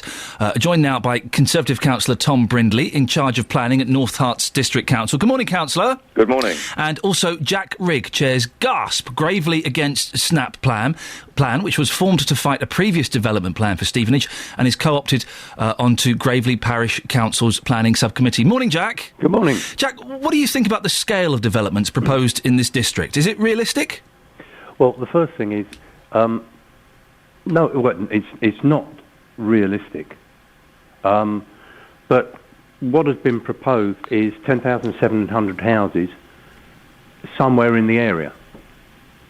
And the two sites they're talking about would account for 7,000 houses. The question is, do we need the houses? I mean, we want to retain the rural nature of our village. We want to maintain our own community. We would be swamped by these developments. Do you think we don't need the houses? We need some houses. How many do we need? Well, the figures produced by North Herts would suggest a nil net migration of 5,900. The government is insisting that they build houses to allow for some inward migration. How many houses do we need? Give me a figure. Probably about 9,000. That would be the mid-trend, excluding... Okay. That's not that much less than what they're suggesting. Why do you think Gravely deserves to be protected from a lot of these new houses being built? Because we have our own village... Well, first of all, we wish to maintain the identity of our village. Secondly, though, if you build out to Gravely, you're denying the countryside to all the people, residents of North Stevenage. It's not... You can't just take Gravely in isolation. You've got to look at the surrounding community. These open spaces are valued by people in Stevenage. Councillor, what do you make of what Jack's saying? Well, Jack's correct about the 5,900 for our own needs. The amount required for migration is, I think, probably is higher than he's suggesting there. But he's right to say that this is a law. We have to obey the law, and the law says we must account for inward migration. And that's one of the things we're consulting on. And so we welcome Jack's comments for that, and I know he will be making through the consultation. So the 10,700 numbers isn't set in stone. Can you, it is up for consultation. Tom, in terms of Gravely and the sites there, again, nothing is proposed. These are put forward by developers, and we're asking for comments on. We have 3 times as many sites in this consultation as are required. So this is as much about which 2/3 of the sites not to develop as to which ones to develop. You can understand, Tom, can't you, why people like Jack and residents of Gravely want to protect their village and why they don't want hundreds of houses built around there? I certainly can, and I have met with Jack and I've met with the residents of Gravely on several occasions, recently as part of this consultation and before. The proposal that is on the table, the land there for north of Stevenage, does come into Gravely Parish. It doesn't actually get into the Gravely village itself. In fact, it gets to within 400 metres of Gravely village. As I say, it stops within 400 metres of the edge of the Gravely village there. And it would be, certainly, were that development to go ahead, and it's a big if, there would need to be measures to keep the community separate, because coalescence is something that we are not keen on. 400 metres is not much of a gap, is it? I could run that in 45 seconds. I certainly couldn't. But it also depends on what that gap is, and if the edge of that development were to be tree lines and screenings, then it's a very different situation. But as I say, this is all part of the consultation. No decisions have been made yet. We welcome the input. We're engaging with the community, and we do have to make some decisions. Some of them will be hard. We will make those decisions, but it will be based on the consultation we're holding at the moment. Do you feel like you're being engaged with? Not really. I mean, the problem is these sites were... Jack, I came and sat in your kitchen and talked to you all. I know you did. How much more can I engage? No, fair enough. But the point is, these sites were proposed by developers. They're all but one a green belt sites. Why are we not considering building to the north of the green belt? These sites would have only relevance to Stevenage. They only have relevance to the expansion of Stevenage. They don't relate to North Herts itself in any meaningful extent. No, you were good enough to... Ashby would do consider themselves part of North Herts, so I'm not sure that's really correct, because Great Ashby adjoins Stevenage. I know that the people of Great Ashby, and you know that, really consider themselves to be part of North Hertfordshire and not part of Stevenage. Tom, how do you balance retaining a village's identity with the need to build thousands of homes? We are looking at a variety of different ways of expanding, and most of the expansion is around towns rather than around villages. We think that some villages do require some expansion, because if they don't have anything, then there'll be nowhere for the children of the village to live, and the villages themselves will find it harder to survive. Agreed. I know my own children have had to leave the village to go and live in the town because there just isn't the accommodation for them. He makes a good point about that, Jack, doesn't he? That if you don't build new places in villages, then the kids are going to move out. I agree entirely with that, and that is a possible alternative strategy. As Tom said, there's something like 30,000 dwelling sites have been identified, 21,300 of which are strategic sites, but that leaves 9,000 odd that are non-strategic. And if you are put more houses in the villages, that reinforces the identity of the village, maintains services. How many houses do you want in the village then, Jack, as part of this scheme to build 10,000 odd houses? How many would you happily accept in your village? Well, obviously I'm not elected, so I'm not in a position... No, but as you personally, as a resident? Well, OK, I don't have a problem. We're about 180 houses. I don't have a problem with them building 20 houses or 40 houses. You said Gravely will only take 20. We haven't got a figure. But there is a site to the north of Gravely at Jacks Hill that was turned down as being isolated for 88 houses. But if they build 20 houses in Gravely and then 20 houses in another village and 30 houses in another, that's never going to be enough, is it? No, it won't. Tom? No, it won't. And the sites that have come forward in villages, if we use them all, and some of them are really not suitable, that's still only about 7,500. So we will need a strategic site. And all the strategic sites are in Greenbelt because there isn't enough brownfield land left. We prioritise brownfield land, previously developed land. We'll always look to that first. There isn't enough of it. So they have to go somewhere. That I think is, and I don't even think Jack's saying they don't need to go somewhere. It is just, where is that somewhere? And what we have to do is to make sure that we get the maximum return from these housing and the maximum benefit to North Herts, and minimise the impact on settlements like Gravely. What's going to happen, Tom, with the roads? Because the A1M near Stevenage is already struggling. If you build all these houses, how's that going to cope? That's a super question, and one which I, in conjunction with Stevenage, with Central Bedfordshire, with Welling Hatfield, are currently lobbying the Secretary of State for Housing, Eric Bickles, to say, look, you need to talk with your Secretary of State for Transport and sort out the infrastructure, because you're absolutely right. At the moment, that's a constraint. We even have the Highways Agency saying you can't build more than a few thousand houses because the roads can't take it, and yet we've got the Secretary of Community and Local Government saying you've got to build lots of houses. So I think that is one for central government to start talking to themselves about. Jack, you've got 20 seconds. Last word to you. Well, these two sites, north of Stevenage, north-east of Stevenage, are not viable without the building of significant infrastructure. They need a road from north-east of Stevenage just to make the site viable. Jack, we have to end it there. Thank you very much indeed. The last voice you heard was Jack Rigg, who chairs Gravely Against Snap Plan. And the other gentleman, of course, was Conservative Councillor Tom Brindley, in charge of planning at North Herts District Council. If you want to have a say on that, 08459 455 555. We're also talking, we've got a text and an email I'll do after the news. Do you support your local team, but you just can't identify with the England squad? We'll speak more after the travel. Beds, Herts and Bucks travel. BBC Three Counties Radio. M25, it's crawling anti-clockwise in the roadwork section from junction 25 at Enfield through to junction 23 at the A1M, taking around half an hour to navigate through there. It's also busy anti-clockwise from Maple Cross to the M4, junction 17 through to 15. The A5 in Dunstable southbound's looking slow between the A505 and Lynch Hill. If you're heading toward London using the A10, it's busy in Cheshunt between the Great Cambridge Road and Winston Churchill Way. Then again through Enfield, it's heavy between Bullsmore Lane and Southbury Road.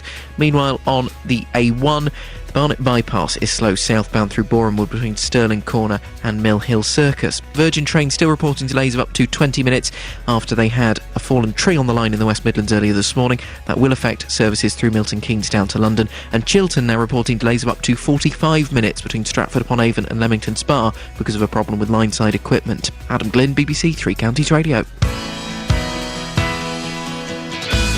Thank you very much, Adam. A text. Justin, I thought I was the only one. As a mad football fan, I wouldn't walk down the bottom of the road to watch England. And as for Rio Ferdinand, I thought it was an honour to be picked for your country. To turn it down is an insult. That's from Nick. Getting beds, hearts and bucks talking. This is BBC Three Counties Radio.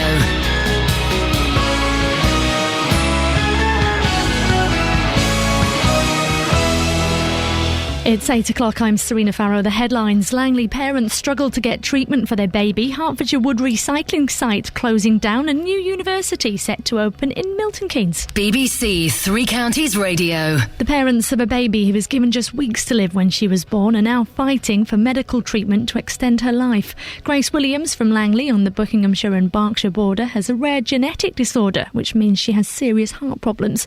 Her mother Laura Blount explains more. You have no option but to fight for her and to stay strong. And we do enjoy every day with her, but what I'm struggling with is the fight to get her treated because she has this label of trisomy 18. In layman's terms, a big hole in her heart. What they don't have is any evidence to suggest that these children don't have any quality of life.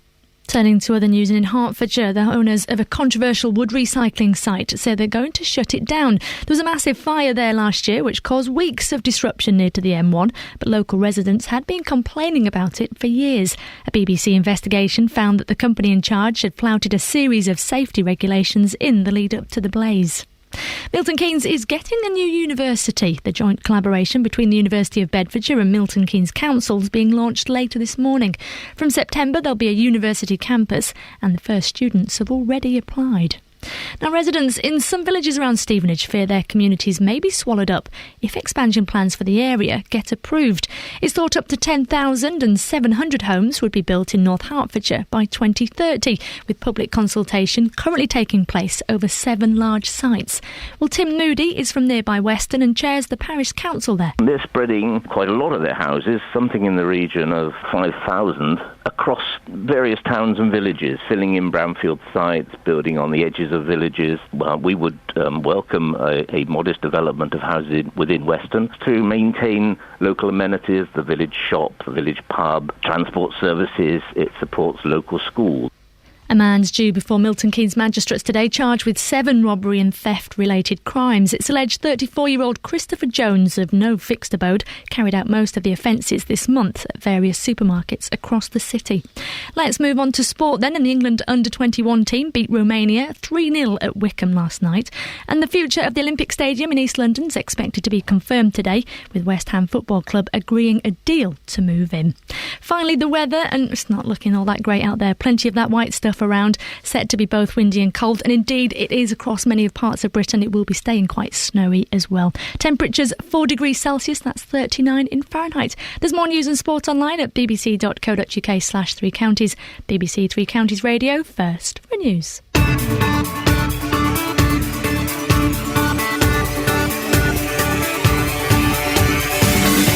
And suddenly it's 3 minutes past 8. What on earth is going on? Time is flying by this morning. Hope you're having a good morning. I'm enjoying myself today. The last hour of the show, we've got a banjo player coming in. I was going to bring my banjo in, and then I realised 2 things. 1, I actually can't play the banjo. It's flipping hard. I've got a lovely one, can't play it. 2, I couldn't be bothered. So we have got a banjo coming in before 9 o'clock. Other stories are perhaps slightly more serious this morning. Parents of a Bucks baby are fighting to save her life. The medical profession describe her condition as incompatible with life. Well, I'll be speaking to an Amersham mum whose daughter also has the same syndrome. She's now 21 and attending a college in St Albans. And this was brought up when I was talking to Justin Dealey. Do you love your local football team but have little support for the England squad? Dealey surprised me earlier when he said he just can't be bothered with his country, but he'd do anything for the Hatters. Do you agree? Lots of ways to get in touch. Facebook.com/BBC3CR. You can send me a text, 81333. Start your text 3CR. Or, and look, all of the lines are free, so now's the best way to get in touch. 08459 455 555. BBC Three Counties Radio. A couple who live in Langley on the Berks border are fighting to get medical treatment for their baby daughter to try to extend her life. Laura Blount and Sean Williams were told their daughter Grace would only live for a few weeks, but she's now nearly 4 months old. They want her to have a heart operation, which they believe will extend her life, but the authorities are not convinced. Well, Laura joined me in the studio earlier on. Grace is my hero. She's shown such strength of character that you have no option but to fight for her and to stay strong. We do enjoy every day with her, but what I'm struggling with is the fight to get her treated because she has this label of trisomy 18. Trisomy 18, so explain exactly what that means. Trisomy 18 is the presence of an extra 18 chromosome, similar to Down syndrome, which is the presence of an extra 21 chromosome. Trisomy 18 is an extra 18 chromosome, which there are lots of trisomies. Trisomy 18 is closely related to trisomy 13 as well. And you get different levels of trisomy 18. You can have mosaic trisomy 18, which is half an 18 chromosome, but Grace has full Edwards syndrome, which is the presence of a full 18 chromosome, which is what the medical profession term as more lethal. So what treatment would you like to see Grace receive? What I'm fighting for is Grace has what they call a VSD, which is, in layman's terms, a big hole in her heart. The spectrum that Edwards babies have is so wide-ranging, and there is not an awful lot known about it because the mortality rate of Edwards babies is so high. What they don't have is any evidence to suggest that these children don't have any quality of life. So physically, there's nothing else wrong with Grace apart from the fact that she has this hole in her heart, and I know that if she were operated on, she would have a greater chance of life. Well, that was earlier on in the show. Heidi Herman is from Latimer, near Amersham in Bucks. Her daughter Saskia was born with the same syndrome as Grace. Good morning, Heidi. Good morning, how are you? Yeah, I'm fine, thank you. I'm finding this story very moving. Your daughter was born with this syndrome, but she survived. Well, she's still alive. She's doing very well, isn't she? Yeah, she is. She was born with exactly the same syndrome. She also had a VSD. She also had 2 other holes in her heart and a condition called elevated pulmonary pressure. Her heart, fortunately for us, corrected itself. Something that I think the medical profession never ever thought they would see.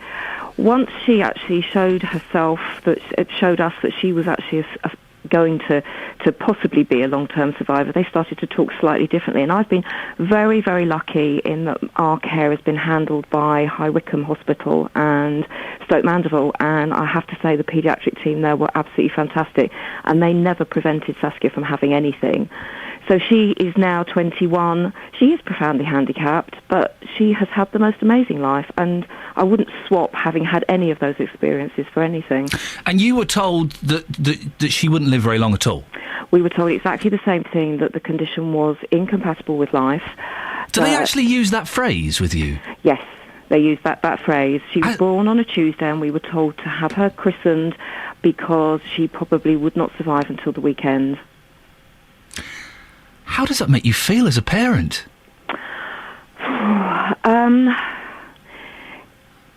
I think I can remember shaking. I can remember shaking like mad and thinking, surely I haven't just heard that. Surely they must be wrong. But then on the other hand, before I'd had the emergency cesarean, they told me that she might have a condition that was incompatible with life. When she was born, the first thing she did was cry, so we knew she was alive. So I guess maybe there was just that slight glimmer of hope in my mind that maybe they could possibly have it wrong. But no, it is dreadful. And what makes it worse is you're then on a maternity ward, admittedly in a side ward, right beside the telephone where every father in the country is ringing all their relatives and saying, oh, we've had this lovely little baby, and you're laying in bed thinking, that's it, I am never having another child, I'm going to keep horses. And then the next minute you think, I've got to have loads of children to make up for this because I may lose this child. You know, I so want this child. It's horrible. You say Saskia is profoundly disabled. How does that manifest itself? Basically, she's non-mobile, so she's in a wheelchair and has been in a wheelchair all her life. She has no speech, but her eyes can speak a million words. So she communicates with head pointing, with her eyes, with her smile. She she's fed through a gastrostomy tube, so she had very small amount of food orally when she was little, but she had a problem with actually keeping the food down. So slowly she's learnt that she's forgotten how to eat, and we've never gone back that route, because to do it we would have to starve her and make her use those muscles, and there's no guaranteeing that she could use those muscles, because these children have very poor muscle control. So she's catheterized, so she has a catheter. Apart from that, yes, I mean, she's not a brain of Britain. She's probably cognitively no more developed than a 1 or a 2-year-old. But in many ways, she's very knowing. She knows exactly how to get attention. She knows exactly how to tell you what's wrong. The one big drawback is probably, if she is in pain, is trying to work out where the pain is. But we're working with college on developing a program with her whereby she has cards that will say yes and no, and we get her to eye point to the yes and the no. She has these big communication buttons that will be recorded with a yes or a no, and you'll ask her something and you'll get her to press the yes or the no. So she very much understands yes and no. She very much understands happy and sad. And the one thing she really does understand is she understands that she's loved, and she knows people. Very quickly, Heidi, what does she like doing? She loves music. She loves looking at herself in a mirror, and she absolutely adores men. So it's the 3 M's: music, mirrors, and men. You put a man in the room, and her face just lights up. Heidi, thank you so much for coming on. My pleasure. Really appreciate time. It's Heidi Herman talking about her daughter Saskia. Well, on the line now is Dr. Lucy Keane, who's an obstetrician at the Nottingham University Hospital, who diagnoses this sort of genetic condition during pregnancy. Good morning, Doctor. Good morning. We're talking about Edwards syndrome. How common is it? I hadn't heard of it before yesterday. Well, the question of how common it is depends on when you're looking. If you look at babies that are born with Edwards syndrome, probably about 1 in every 7,000 babies. So in Nottingham, where we deliver 10,000 a year, we might have 1 or 2 live-born babies with Edwards syndrome. But about 75 to 80% of pregnancies with Edwards syndrome don't last through the pregnancy. So our pick-up rate at, say, 12 weeks, which is when we do a lot of our screening, is much higher than that. Because a lot of babies with Edwards syndrome, if mothers continue a pregnancy, will sadly end in a miscarriage or the loss of a baby before the baby's born. How do you can spot it antenatally you can spot it during the pregnancy? What is it? Is it just the smallness of the baby, or how do you spot it? It's a combination of things. As Heidi and was it Grace, I think, your last lovely lady, said, both of their children had heart defects. And Grace is, yeah, Heidi's talking about Saskia, her daughter, yeah. Heidi's talking about Saskia, and the little baby that needs Grace, the heart yes. operation, Grace, has got a hole in the heart. And we can pick those up on scan. Not every time, but we would hope to be able to pick up between 90 and 95% of babies who have a potential diagnosis of Edwards syndrome, because we can see something on the scan. The scan can't tell you that a baby's got Edwards syndrome, but it can tell you that there's a problem that might point to a diagnosis of Edwards syndrome, and then we would offer a further test where we either take a tiny sample of the placenta or a little bit of fluid from around the baby to test for the number of chromosomes. And once we've done that, we can then see the chromosomes and put the structural problems and the chromosome tests together to give a diagnosis. Doctor, there is evidence that some babies do live longer than the few weeks or months that they've predicted. Absolutely. Saskia being the example. Do you think that there's a danger that the medical profession are perhaps too quick to reject these babies as not being viable? Well, the issue, I think, is based on the fact that the vast majority of babies with Edwards syndrome that we pick up in the womb, 85% of them will not make it to be live-born babies. And of the live-born babies, about 10% of those will have survival for greater than a year. So I think there is a big educational issue, and Soft UK, which is a charity that I'm a trustee for, which is the support organisation for trisomy, of which Saskia is one of our members, I think, we are trying to improve the education and provide the research, because I think in Grace's case, of course, one of the issues that her mother has highlighted is that there isn't a lot of research out there. And if you look, most of the research was done in the 1980s and 1990s. So SOFT is trying to do more research on long-term survival and has recently done a study pointing up the fact that babies with an extra chromosome 18 can survive into young adulthood, and in America some survivors are even older than that. So we have an educational issue here. Doctor, I've got to end it there because we're out of time, but absolutely fascinating. I appreciate you coming on. Dr. Lucy Keane, obstetrician at the Nottingham University Hospital. Sorry to move on. It was fascinating. Could talk for longer, but I've got to do the business, haven't I, really? Here's the travel with Adam. Beds, hearts and bucks travel. BBC Three Counties Radio. Thanks, Ian. So far this morning, it's been disruption on the trains that's been the main story of the day. Virgin trains delayed by up to 20 minutes because of an earlier fallen tree on the line in the West Midlands near to Dudley. It's causing disruption through Milton Keynes, mainly on trains heading into London, and we've still got some late runners, though nothing as bad as about half an hour or an hour ago. Problems for Chiltern, though. 45 minutes delays between Stratford-upon-Avon and Leamington Spa. Problem with line-side equipment at Hatton. Looking at the departure boards at High Wycombe, we've got a couple of late runners and indeed one cancellation. The 8:16 through to Marylebone has been cancelled. Your next London train from High Wycombe will be at 8:30. Everything on the roads moving fine, except for the M25, which is slow in the usual spots. Maple Cross through to the M4, junction 17 to 15. The A1, which is busy at the Black Cat roundabout, and it's also busy once you get down toward London. Boreham Wood, it's queuing between Stirling Corner and Mill Hill Circus. Adam Glynn, BBC Three Counties Radio. Thank you very much. Right, it's 8:17. It's Friday the 22nd of March. I'm Iain Lee, and these are your headlines on BBC Three Counties Radio. A couple in Langley are determined to fight doctors for an operation to keep their baby alive. After a fire at a Hertfordshire wood recycling site last year, it now looks set to close. In sport, Milton Keynes Red Bull have come second in second practice at the Malaysian Grand Prix. The weather today for Beds, Herts and Bucks staying cloudy with some occasional light rain, sleet or snow. Both windy and cold, maximum temperature 4 degrees. Coming up, do you love your local football team but have little support for the England squad? Well, our football correspondent Justin Dealey surprised me earlier when he said he's got no time for his country, but he'd do anything, literally anything, for the Hatters. Well, he's been out and about getting your views on this. We'll catch up with him before 8:30. BBC Three Counties Radio.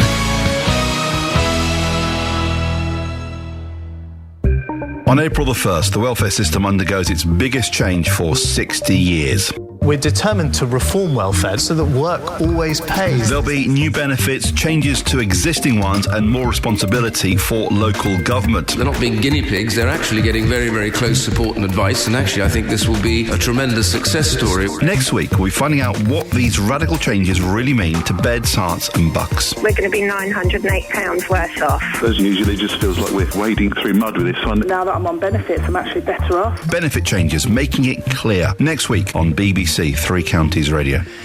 You look a little bit grey around the eyes. Are you feeling poorly, my dear? Thanks. I just got a bit of a head this morning. Yes. I blame this ghastly weather that's about to ruin It's my father's birthday this weekend. Oh. And we're all supposed to be going to a luxury hotel. He's treating the whole family to a lovely weekend away. I don't reckon we're going to be able to get there because of this blooming weather. Even I, and you know I'm a big fan of the snow. I'll support the snow, but come on, it's April now. It's virtually summertime. I hate it. Yeah. I hate it. I told you it would affect you this way, being in the home counties. Hey, calm down. We hate the snow here. What? Hang on a second. All you need is a pencil moustache, and you could be Jonathan Vernon Smith's evil twin brother, like they do on soap operas. You've really got a tone about you. Oh, I hate the snow. What is? I pity any callers that come on your show today. You're going to give them. I'm looking forward to a feisty one today. I feel in the mood. I know you do. I'm really enjoying your show at the moment, and I'm enjoying the new format you've got for the Consumer Hour. Oh, interesting. What new format? I didn't know you got a new format. Oh, the interesting new format you've got, where you're kind of gently phasing out the callers and allowing Tim more time to talk about his car problems. The last week it was his tyres. The last 2 days, it's been about him. I know, we've got to stop that. I've got £200. Try to find out a popping up. It's time to have the price. Go, give us a call. Go. And it really is. It's all about Tim Scott. It's fascinating. It's much better. It's much better than those horrible people the public that phone in with their hot tubs and their council houses and. These are my listeners. No. I want to hear more about Tim's fan belt. And is he? What's he going to do? What's he going to do? I know he just had a service the other week. They didn't spot the fan belt. £200 to change the fan belt. Is it worth it? Is it a good deal? Well, some people paid $345. Someone paid $100. Someone on Facebook could do it for £60. It's fascinating. More Tim, please. In fact, you don't even need to turn up. Just give the last hour over to Tim and his car. Can we do that? What would that sound like? It was. Welcome to Tim's car. My car. Got fire. We sent Jenna Bench out to fire about my car. Well, I'm outside with Tim's car now, and it really is. Really does look very sad. It's wonderful. I love it. I love it. So send that to the Sonys. We will. We'll take your advice, Ian. We'll certainly do that. Please do. On today's Big Phone In, yes, which I'll be presenting, I'm going to be asking, do you think we have too many immigrants in this country? I told you I was in the mood for a feisty one. Today, the Deputy Prime Minister, Nick Clegg, is expected to say that legitimate concerns about immigration have been downplayed for too long. He'll call for a crackdown on visitors to the UK who try to abuse the visa system. Why are you smiling at me? Because it's going to be a cracking show this morning. He'll suggest that applicants from some countries should run the risk of forfeiting money if they try to stay longer than has been allowed. Well, today I want to talk about the government's ideas to curb immigration, and I want to hear your views, and I want us to have an absolutely open and frank discussion. Do you think we have too many immigrants in this country? 08459 455 555 is the telephone number, and from 9, I'd like you to use it. Everybody, as long as you're not going to encourage extreme racism and abuse, everybody will be welcome to have their say on this morning's Big Phone In. I've noticed you flagged this up on the Facebook page already. Yeah. And, well, there has been some extreme... There have been some very extreme views yes. expressed. Yes. We'll perhaps hear some of those views that have been expressed on Facebook a little later on. What people don't realise as well is that because it's the BBC and we have the ability, or anyone has the ability, to censor some words. So you type in a list of words you don't want to appear on your Facebook page, bad language and racist language and things like that, and it stops those posts being made public, but we get to see those posts as admin of that page. We get to see those posts. So I've seen some very, very naughty posts on this subject. Well, there's some disgusting views. Some people hold absolutely disgusting views, don't they? Yes. That's the reality. Yes. We might hear some of those from 9. Oh, I look forward to it. We'll see. Do you think we have too many immigrants in this country? It's the Big Phone In. 08459 455 555. Jonathan, thank you very much. Across beds, hearts and bucks, this is Iain Lee on BBC Three Counties Radio. You can email Jonathan as well, of course, if you want, jvsshow@bbc.co.uk. And I forgot to thank him there.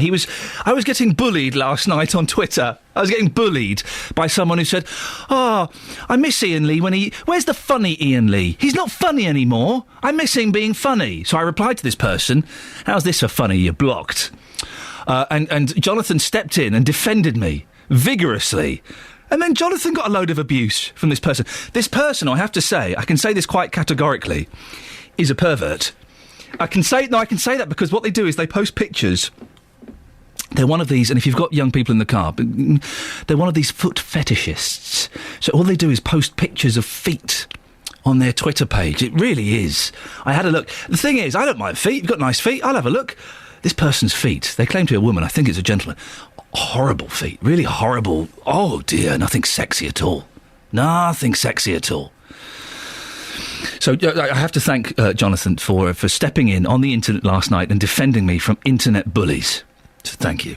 Now, here's something. This popped up earlier on. I was speaking to Justin Dealey about this whole Rio Ferdinand debacle, where Rio has been asked to play for his country. He's getting on a bit. He's about 35. Probably the last time he's going to be asked to play for the country.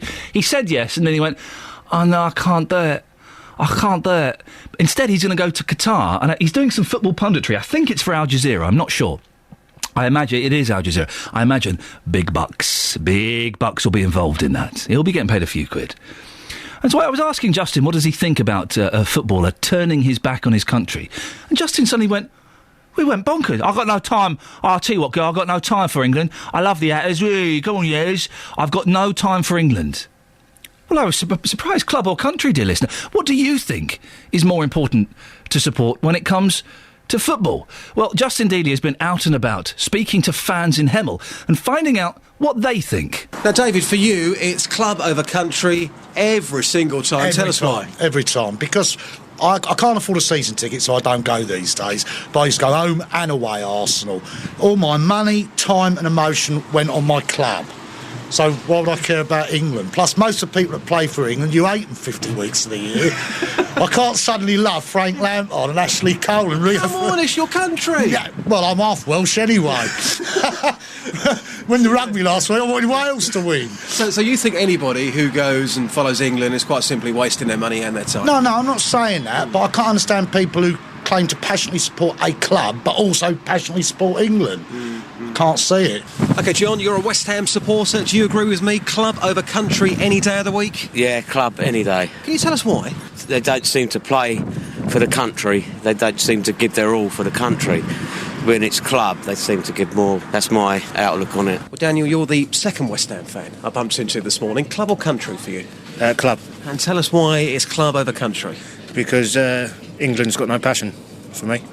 It's just they've not got no fight or anything. So tonight you won't be watching the game then?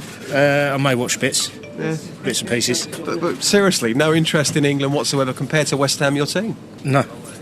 And your mates, are they exactly the same? Well, one of my mates has actually flown out there today, so... So he's the opposite then? Yeah, he's completely opposite. If your mate has flown all the way out to watch this game, are you kind of thinking you're mad? Not really. It just doesn't appeal to me at the moment. Until they start showing what they can do, then not for me. Now, Ashley, you're a Milton Keynes Don supporter. Club or country? Club. And can you explain your reasons why it's club and not country? The players who play for the country do not... It's all about money for them. It's not about wearing a shirt. There's plenty of players out there who'd wear the shirt and play with pride. See, I was saying earlier on, being a Luton Town supporter, I can relate to my team. I can't relate to the England players. You're pretty much backing me up on that, aren't you? Yeah, 100%. Yeah. Well, it seems most people agree with Justin. I'm surprised by that. Matt in Luton has emailed him. Like Justin, I'm disappointed. Lifelong 40 years Luton supporter. Oh, we're talking about Luton Town, who are doing terribly. This has been the worst season and the worst team I've seen in a Luton shirt. I've also lost interest in the England team, mainly because of the players' attitudes. It used to be an honour to play for England, but the players now see it as an option, making up mysterious injury that heals before the next game, or finding some excuse such as fitness regimes. It's about time the game sorted itself out. Yes, this is what Ferdinand is saying, I think. Is that the England game doesn't fit in with his fitness regime. Is that what he's saying? Right, your only job is to play football. So all you've got to do is play football. So if you can't do that because it doesn't fit in with your fitness, I might get a bit tired. Yeah, I might get a bit worn out playing. I might get a bit worn out doing my job. Imagine if I said, do you know what? Next Wednesday and Thursday, can't come in and do this. Doesn't fit in with my fitness regime. Doesn't fit in with my argument regime. I'm going to be having an argument at the weekend, and so to come in and argue on a Wednesday and Thursday, I just don't think I can make it. Sorry, boss. And then I'll go off to blooming Radio Al Jazeera for a big fat check. I'm getting slightly lost in the comparison, I realise. It doesn't quite equate, but you get my point. 08459 455 555. Right, let's get the travel news now. Here's Adam Glynn. Beds, Herts and Bucks travel. BBC Three Counties Radio.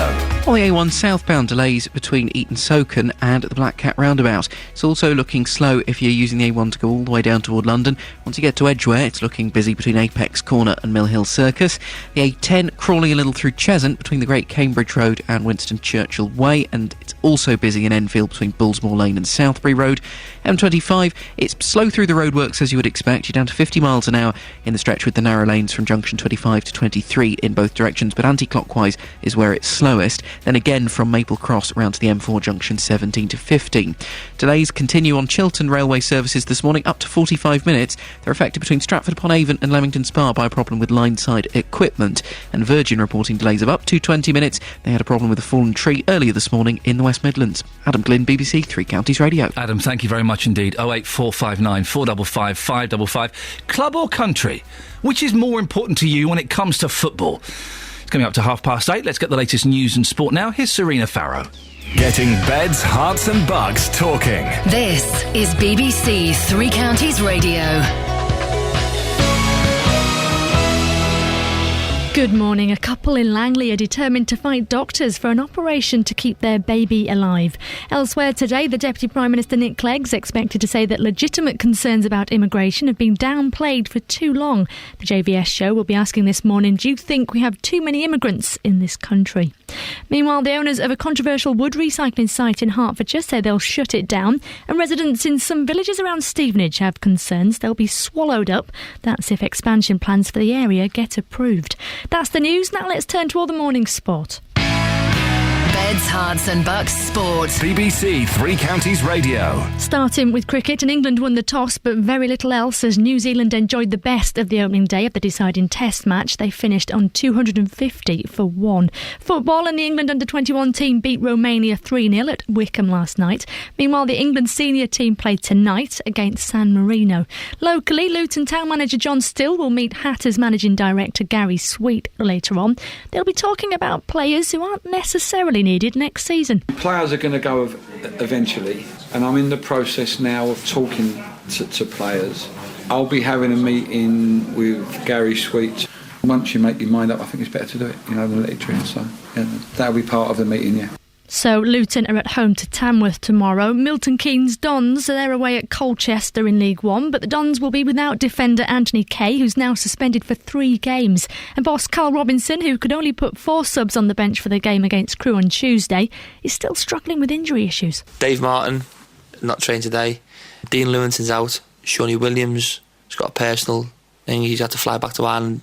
Stephen Gleeson, Dean Bowditch not trained today. Bamford has done half a session today. Luke Chadwick's not trained today. Daniel Powell's not trained today.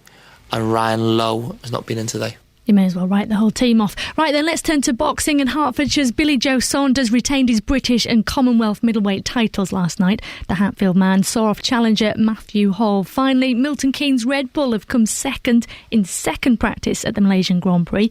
Lotus driver Kimi Raikkonen came first. Hertfordshire's Lewis Hamilton trailing behind 9th, and Jenson Button not much better in 12th.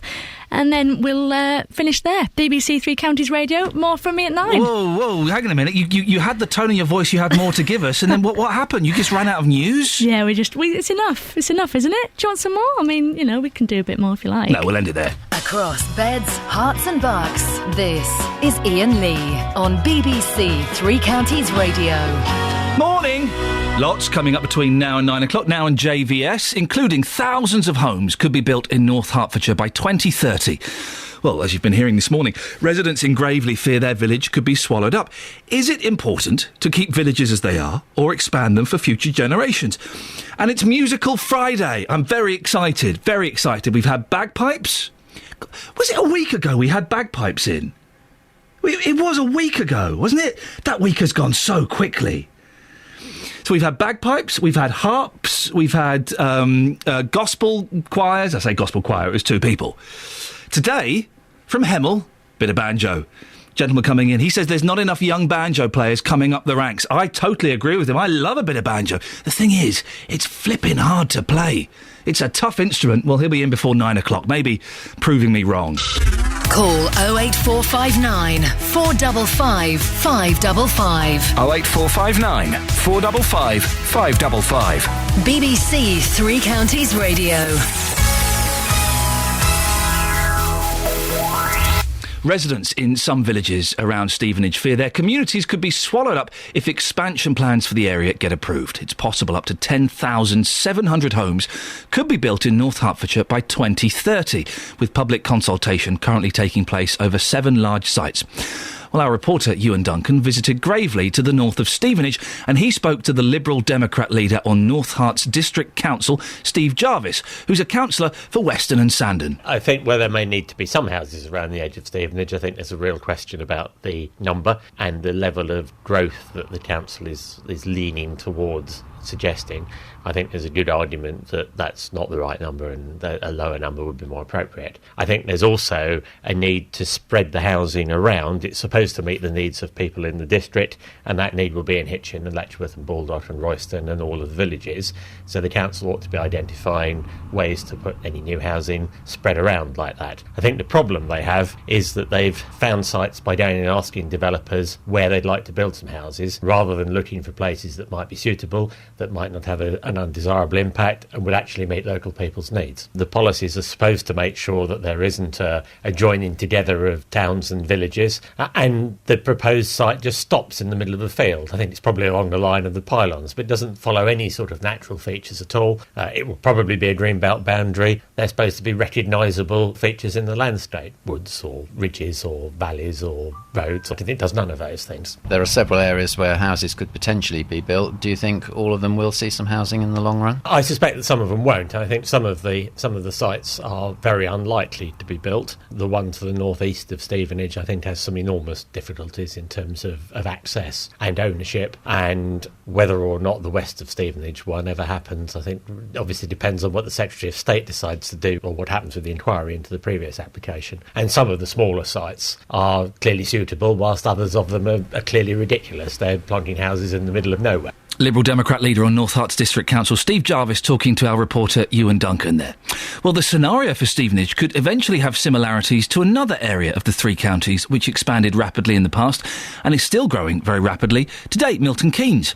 Villages have been absorbed into the new city's development, so there has been a loss. Has there been a loss of some of the area's character in the process? We can speak now to David Muston, who chairs the Milton Keynes Heritage Association. Morning, David. Good morning. What lessons could Milton Keynes provide for the planners in North Hertfordshire? Well, there are quite a few. Within the large area of Milton Keynes, I mean, I think there was, unlike what we've just been hearing about Stevenage, it was a large designated area, and so there was no question that a number of villages would get subsumed within that development. But as indeed Steve Joyce was saying, that the Milton Keynes planners actually did take note of the natural features in the landscape, and where they were there, they actually did follow them. So we had a number of what we call grid squares in Milton Keynes. These are roughly sort of 1 kilometre squares, not exactly squares, they're like sort of wavy squares. And they actually tried to sort of put these out across the countryside, sort of the natural patchwork of the countryside, where you get a little village, maybe half, 3/4 of a mile from the next one. Typically have a church, you have a pub, and if you're lucky, you have a little village shop. And when they plotted out these grid squares, they tried to make sure that some of the really nice rural villages were actually ended up pretty much in the middle of those squares, and in doing that, they're actually able to maintain an awful lot of the original character. They did put some new development around them. They tended to keep that round the edges of the squares, and within the middle, there's several squares that I can think of, and in fact I had sort of personal experience of because I've worked there. Woolstone, Woughton-on-the-Green, Simpson. You can stand in the middle of those grid squares in the summer, admittedly, when all the leaves are on the trees and the birds are singing, and you could believe you're still in the countryside. Obviously, there's always the sort of the background rumble of traffic, but you can have a very much more a sort of a mixed economy of housing between that, and that of course it's a sort of it's great for everybody who lives there because they can go effectively for a shall we say a country walk, even though they're in the middle of a city. What was the scale when as Milton Keynes expands? Was there a lot of opposition? Oh yes, there always is. This is a big problem, and it'll never go away.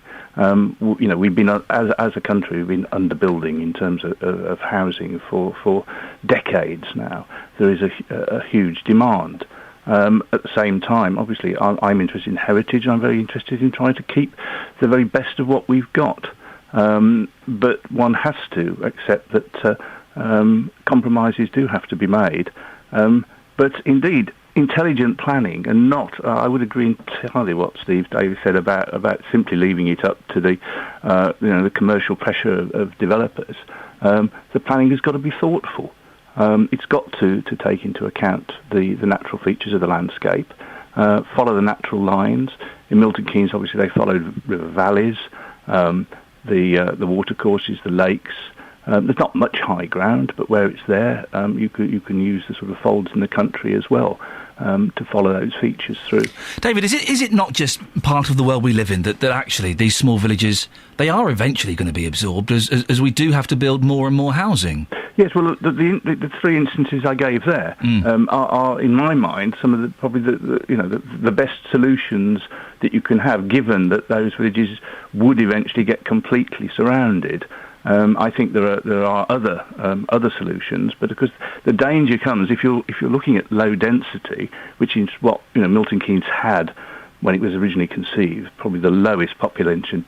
Well, in fact, I know I can't quote the actual figure, but it was the lowest population density of any new town, and so it was relatively easy. Milton Keynes still has to have some of its grid squares are pretty much full.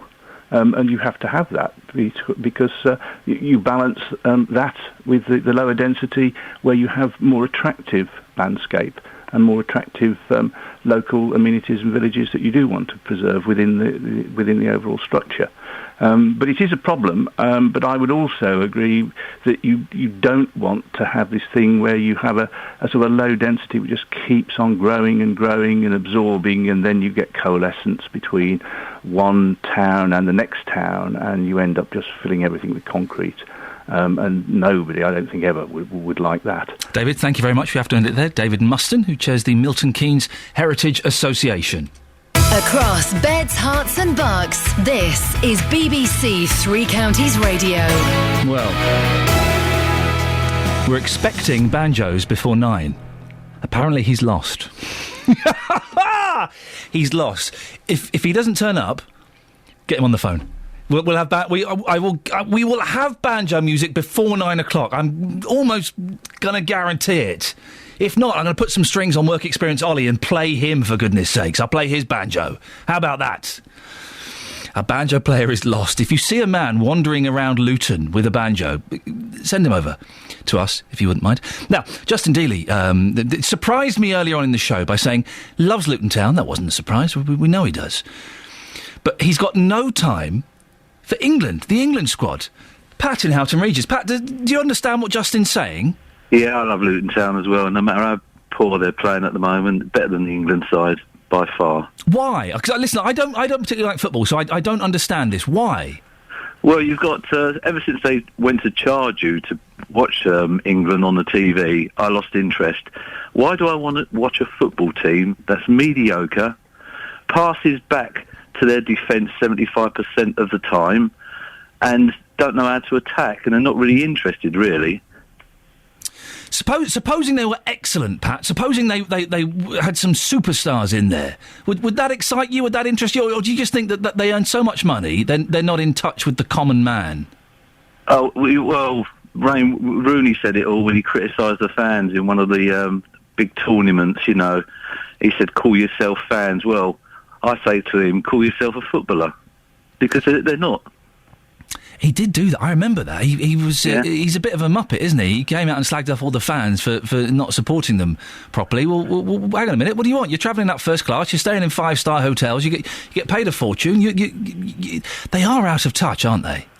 Well, yeah, they're out of touch, and they're the only team I know that are successful at being unsuccessful. But Pat, you talk about unsuccessful. Luton Town are terrible at the moment. Luton Town are only terrible at the moment because they're there because the FA picked on them with 30 points.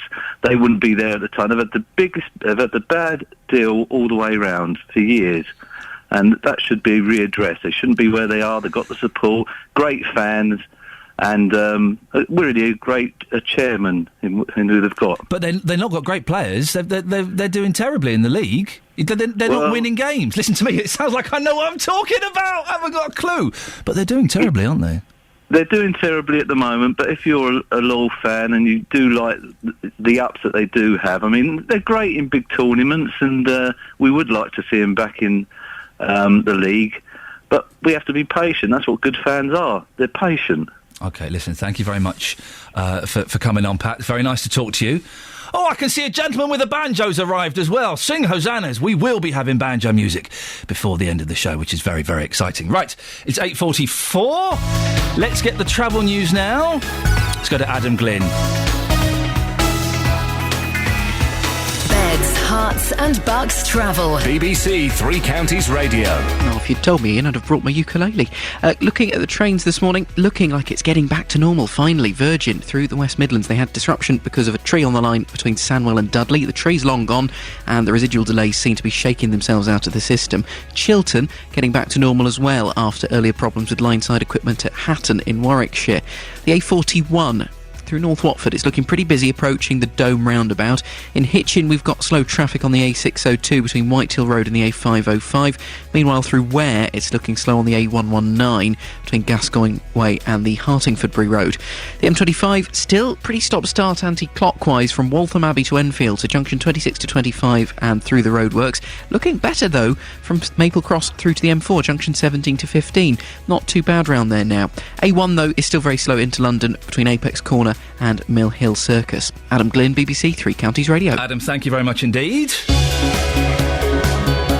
Right, it's 8:45, Friday the 22nd of March. I'm Ian Lee and these are your headlines on BBC Three Counties Radio. A couple in Langley are determined to fight doctors for an operation to keep their baby alive.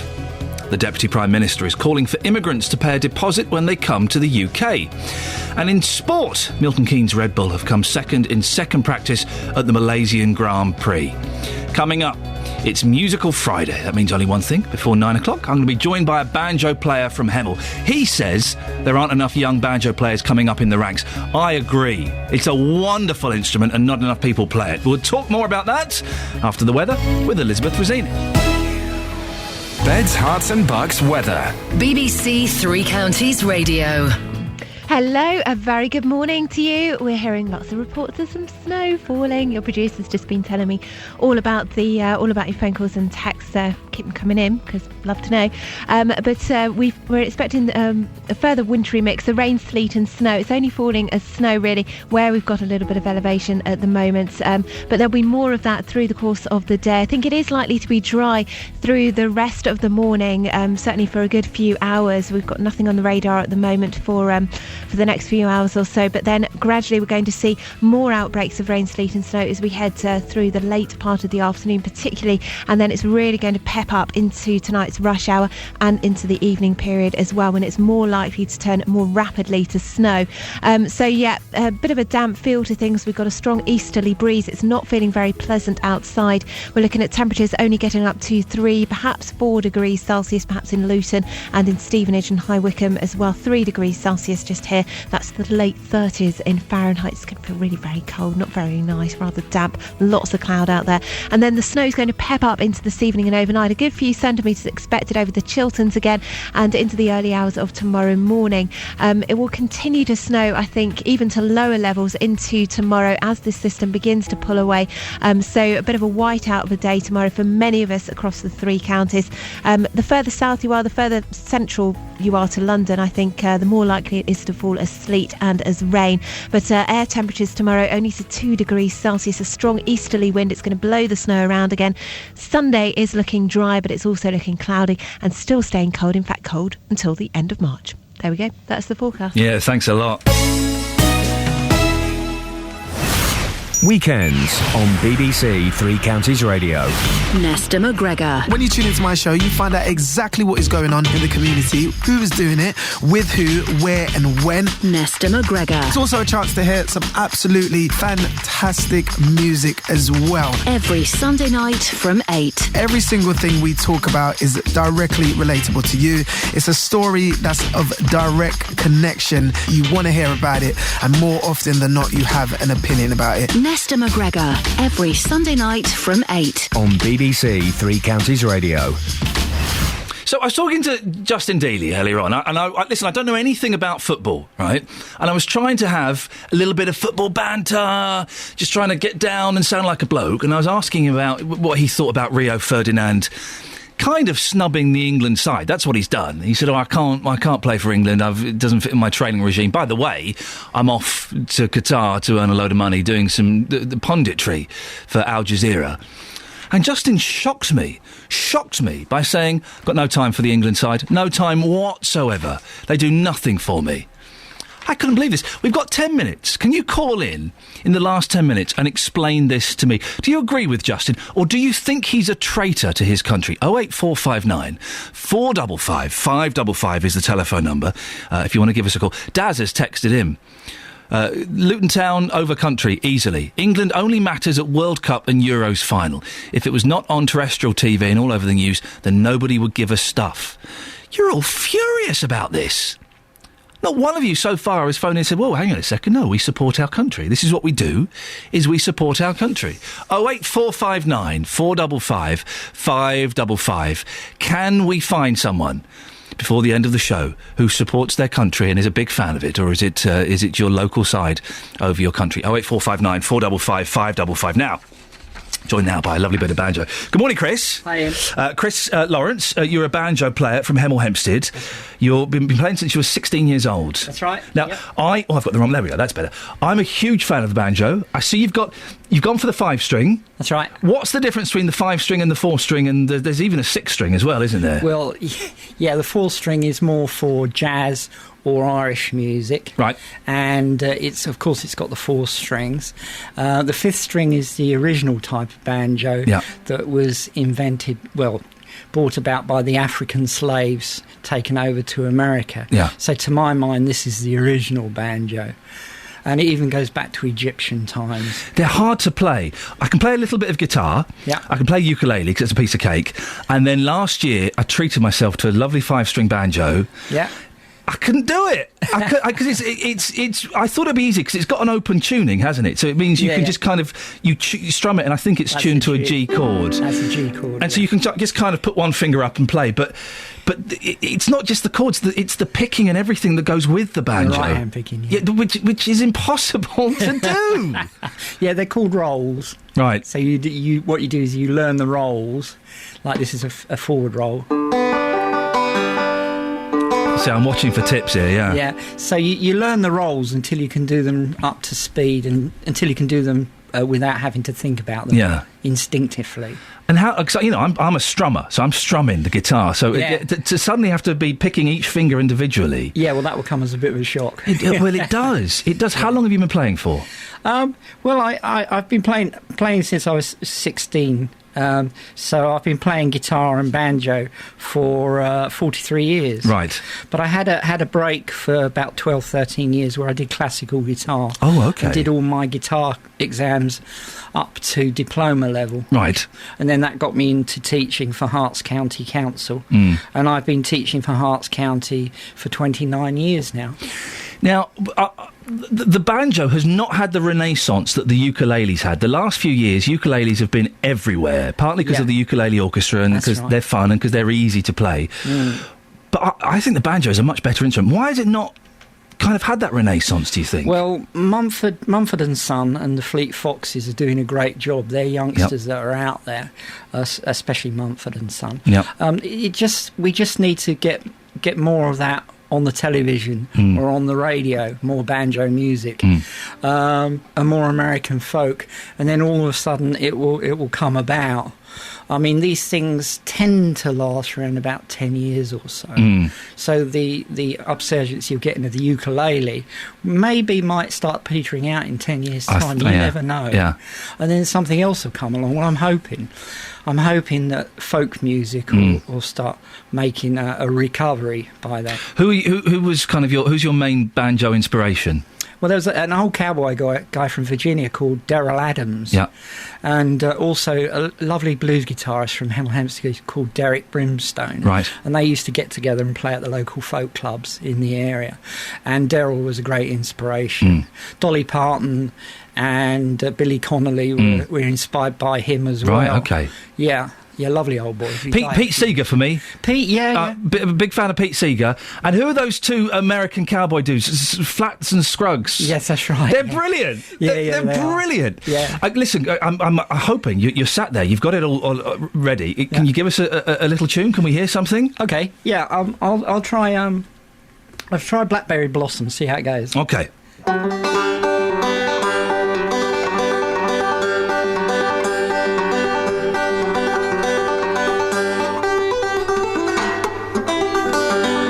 just do that. No, you go for it.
Come on, I'll have some of that. That's fantastic. And what I mean, it sounds amazing. What you can't convey by not seeing it is just the speed that right hand is going. It's all in the plucking, isn't it? It's incredible. Right. Yeah. It must take you ages though to be able to get those rolls and those plucks. Well, it takes about 3 years to get to a level where you can pick pieces of music up and kind of sight read them. Yeah. But you can have a lot of fun along the way. I do a thing called up picking to begin with. Go on. So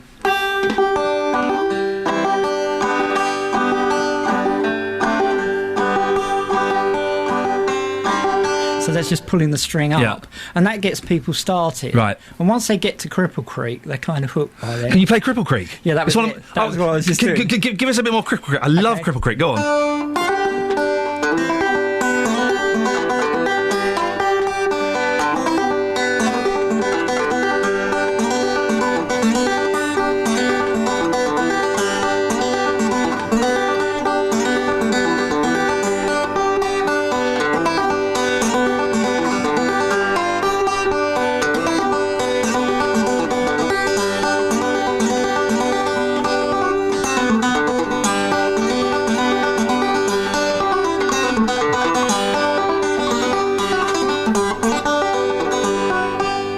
Cripple Creek girls, about half grown, they'll jump up at a man like a dog on a bone. Yeah, I love that song. So listen, you teach this. We're running out of time. I could listen to this all day. I've got shivers down my spine.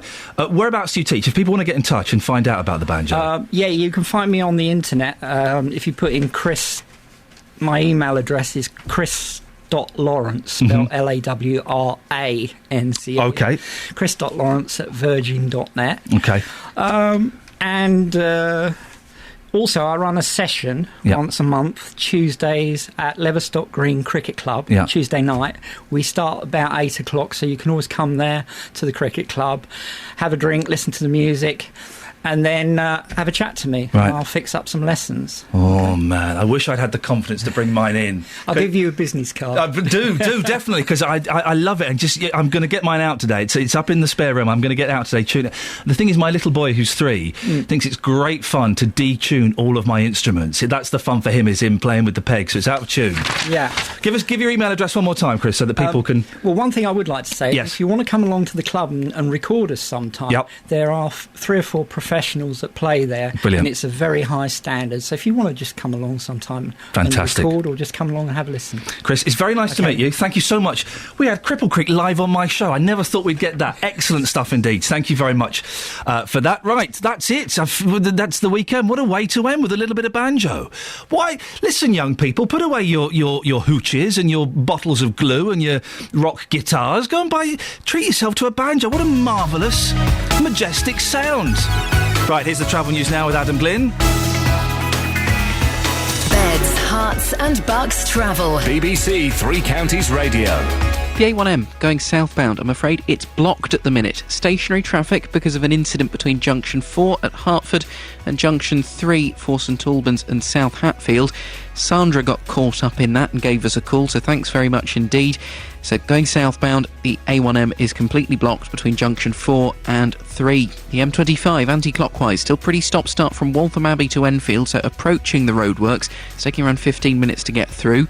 If you're using the A1 to get in toward London, round Edgware, you're still going to find a queue from Apex Corner through to Mill Hill Circus. Pretty slow on the cameras around there. Meanwhile, the A10 through Cheshunt is busy between Turnford and the M25 at junction 25, and then again through Enfield between Bullsmore Lane and Southbury Road. Trains looking good now, only a couple of delays left after the problems for Virgin and Chiltern earlier this morning. Adam Glynn, BBC Three Counties Radio. Thank you, Adam. Well, I apologise in advance to my wife and my neighbours. It's banjo day in my house. Oh, well, I'll get my banjo out. Right, I'll be back on Monday at 6. JVS is up next.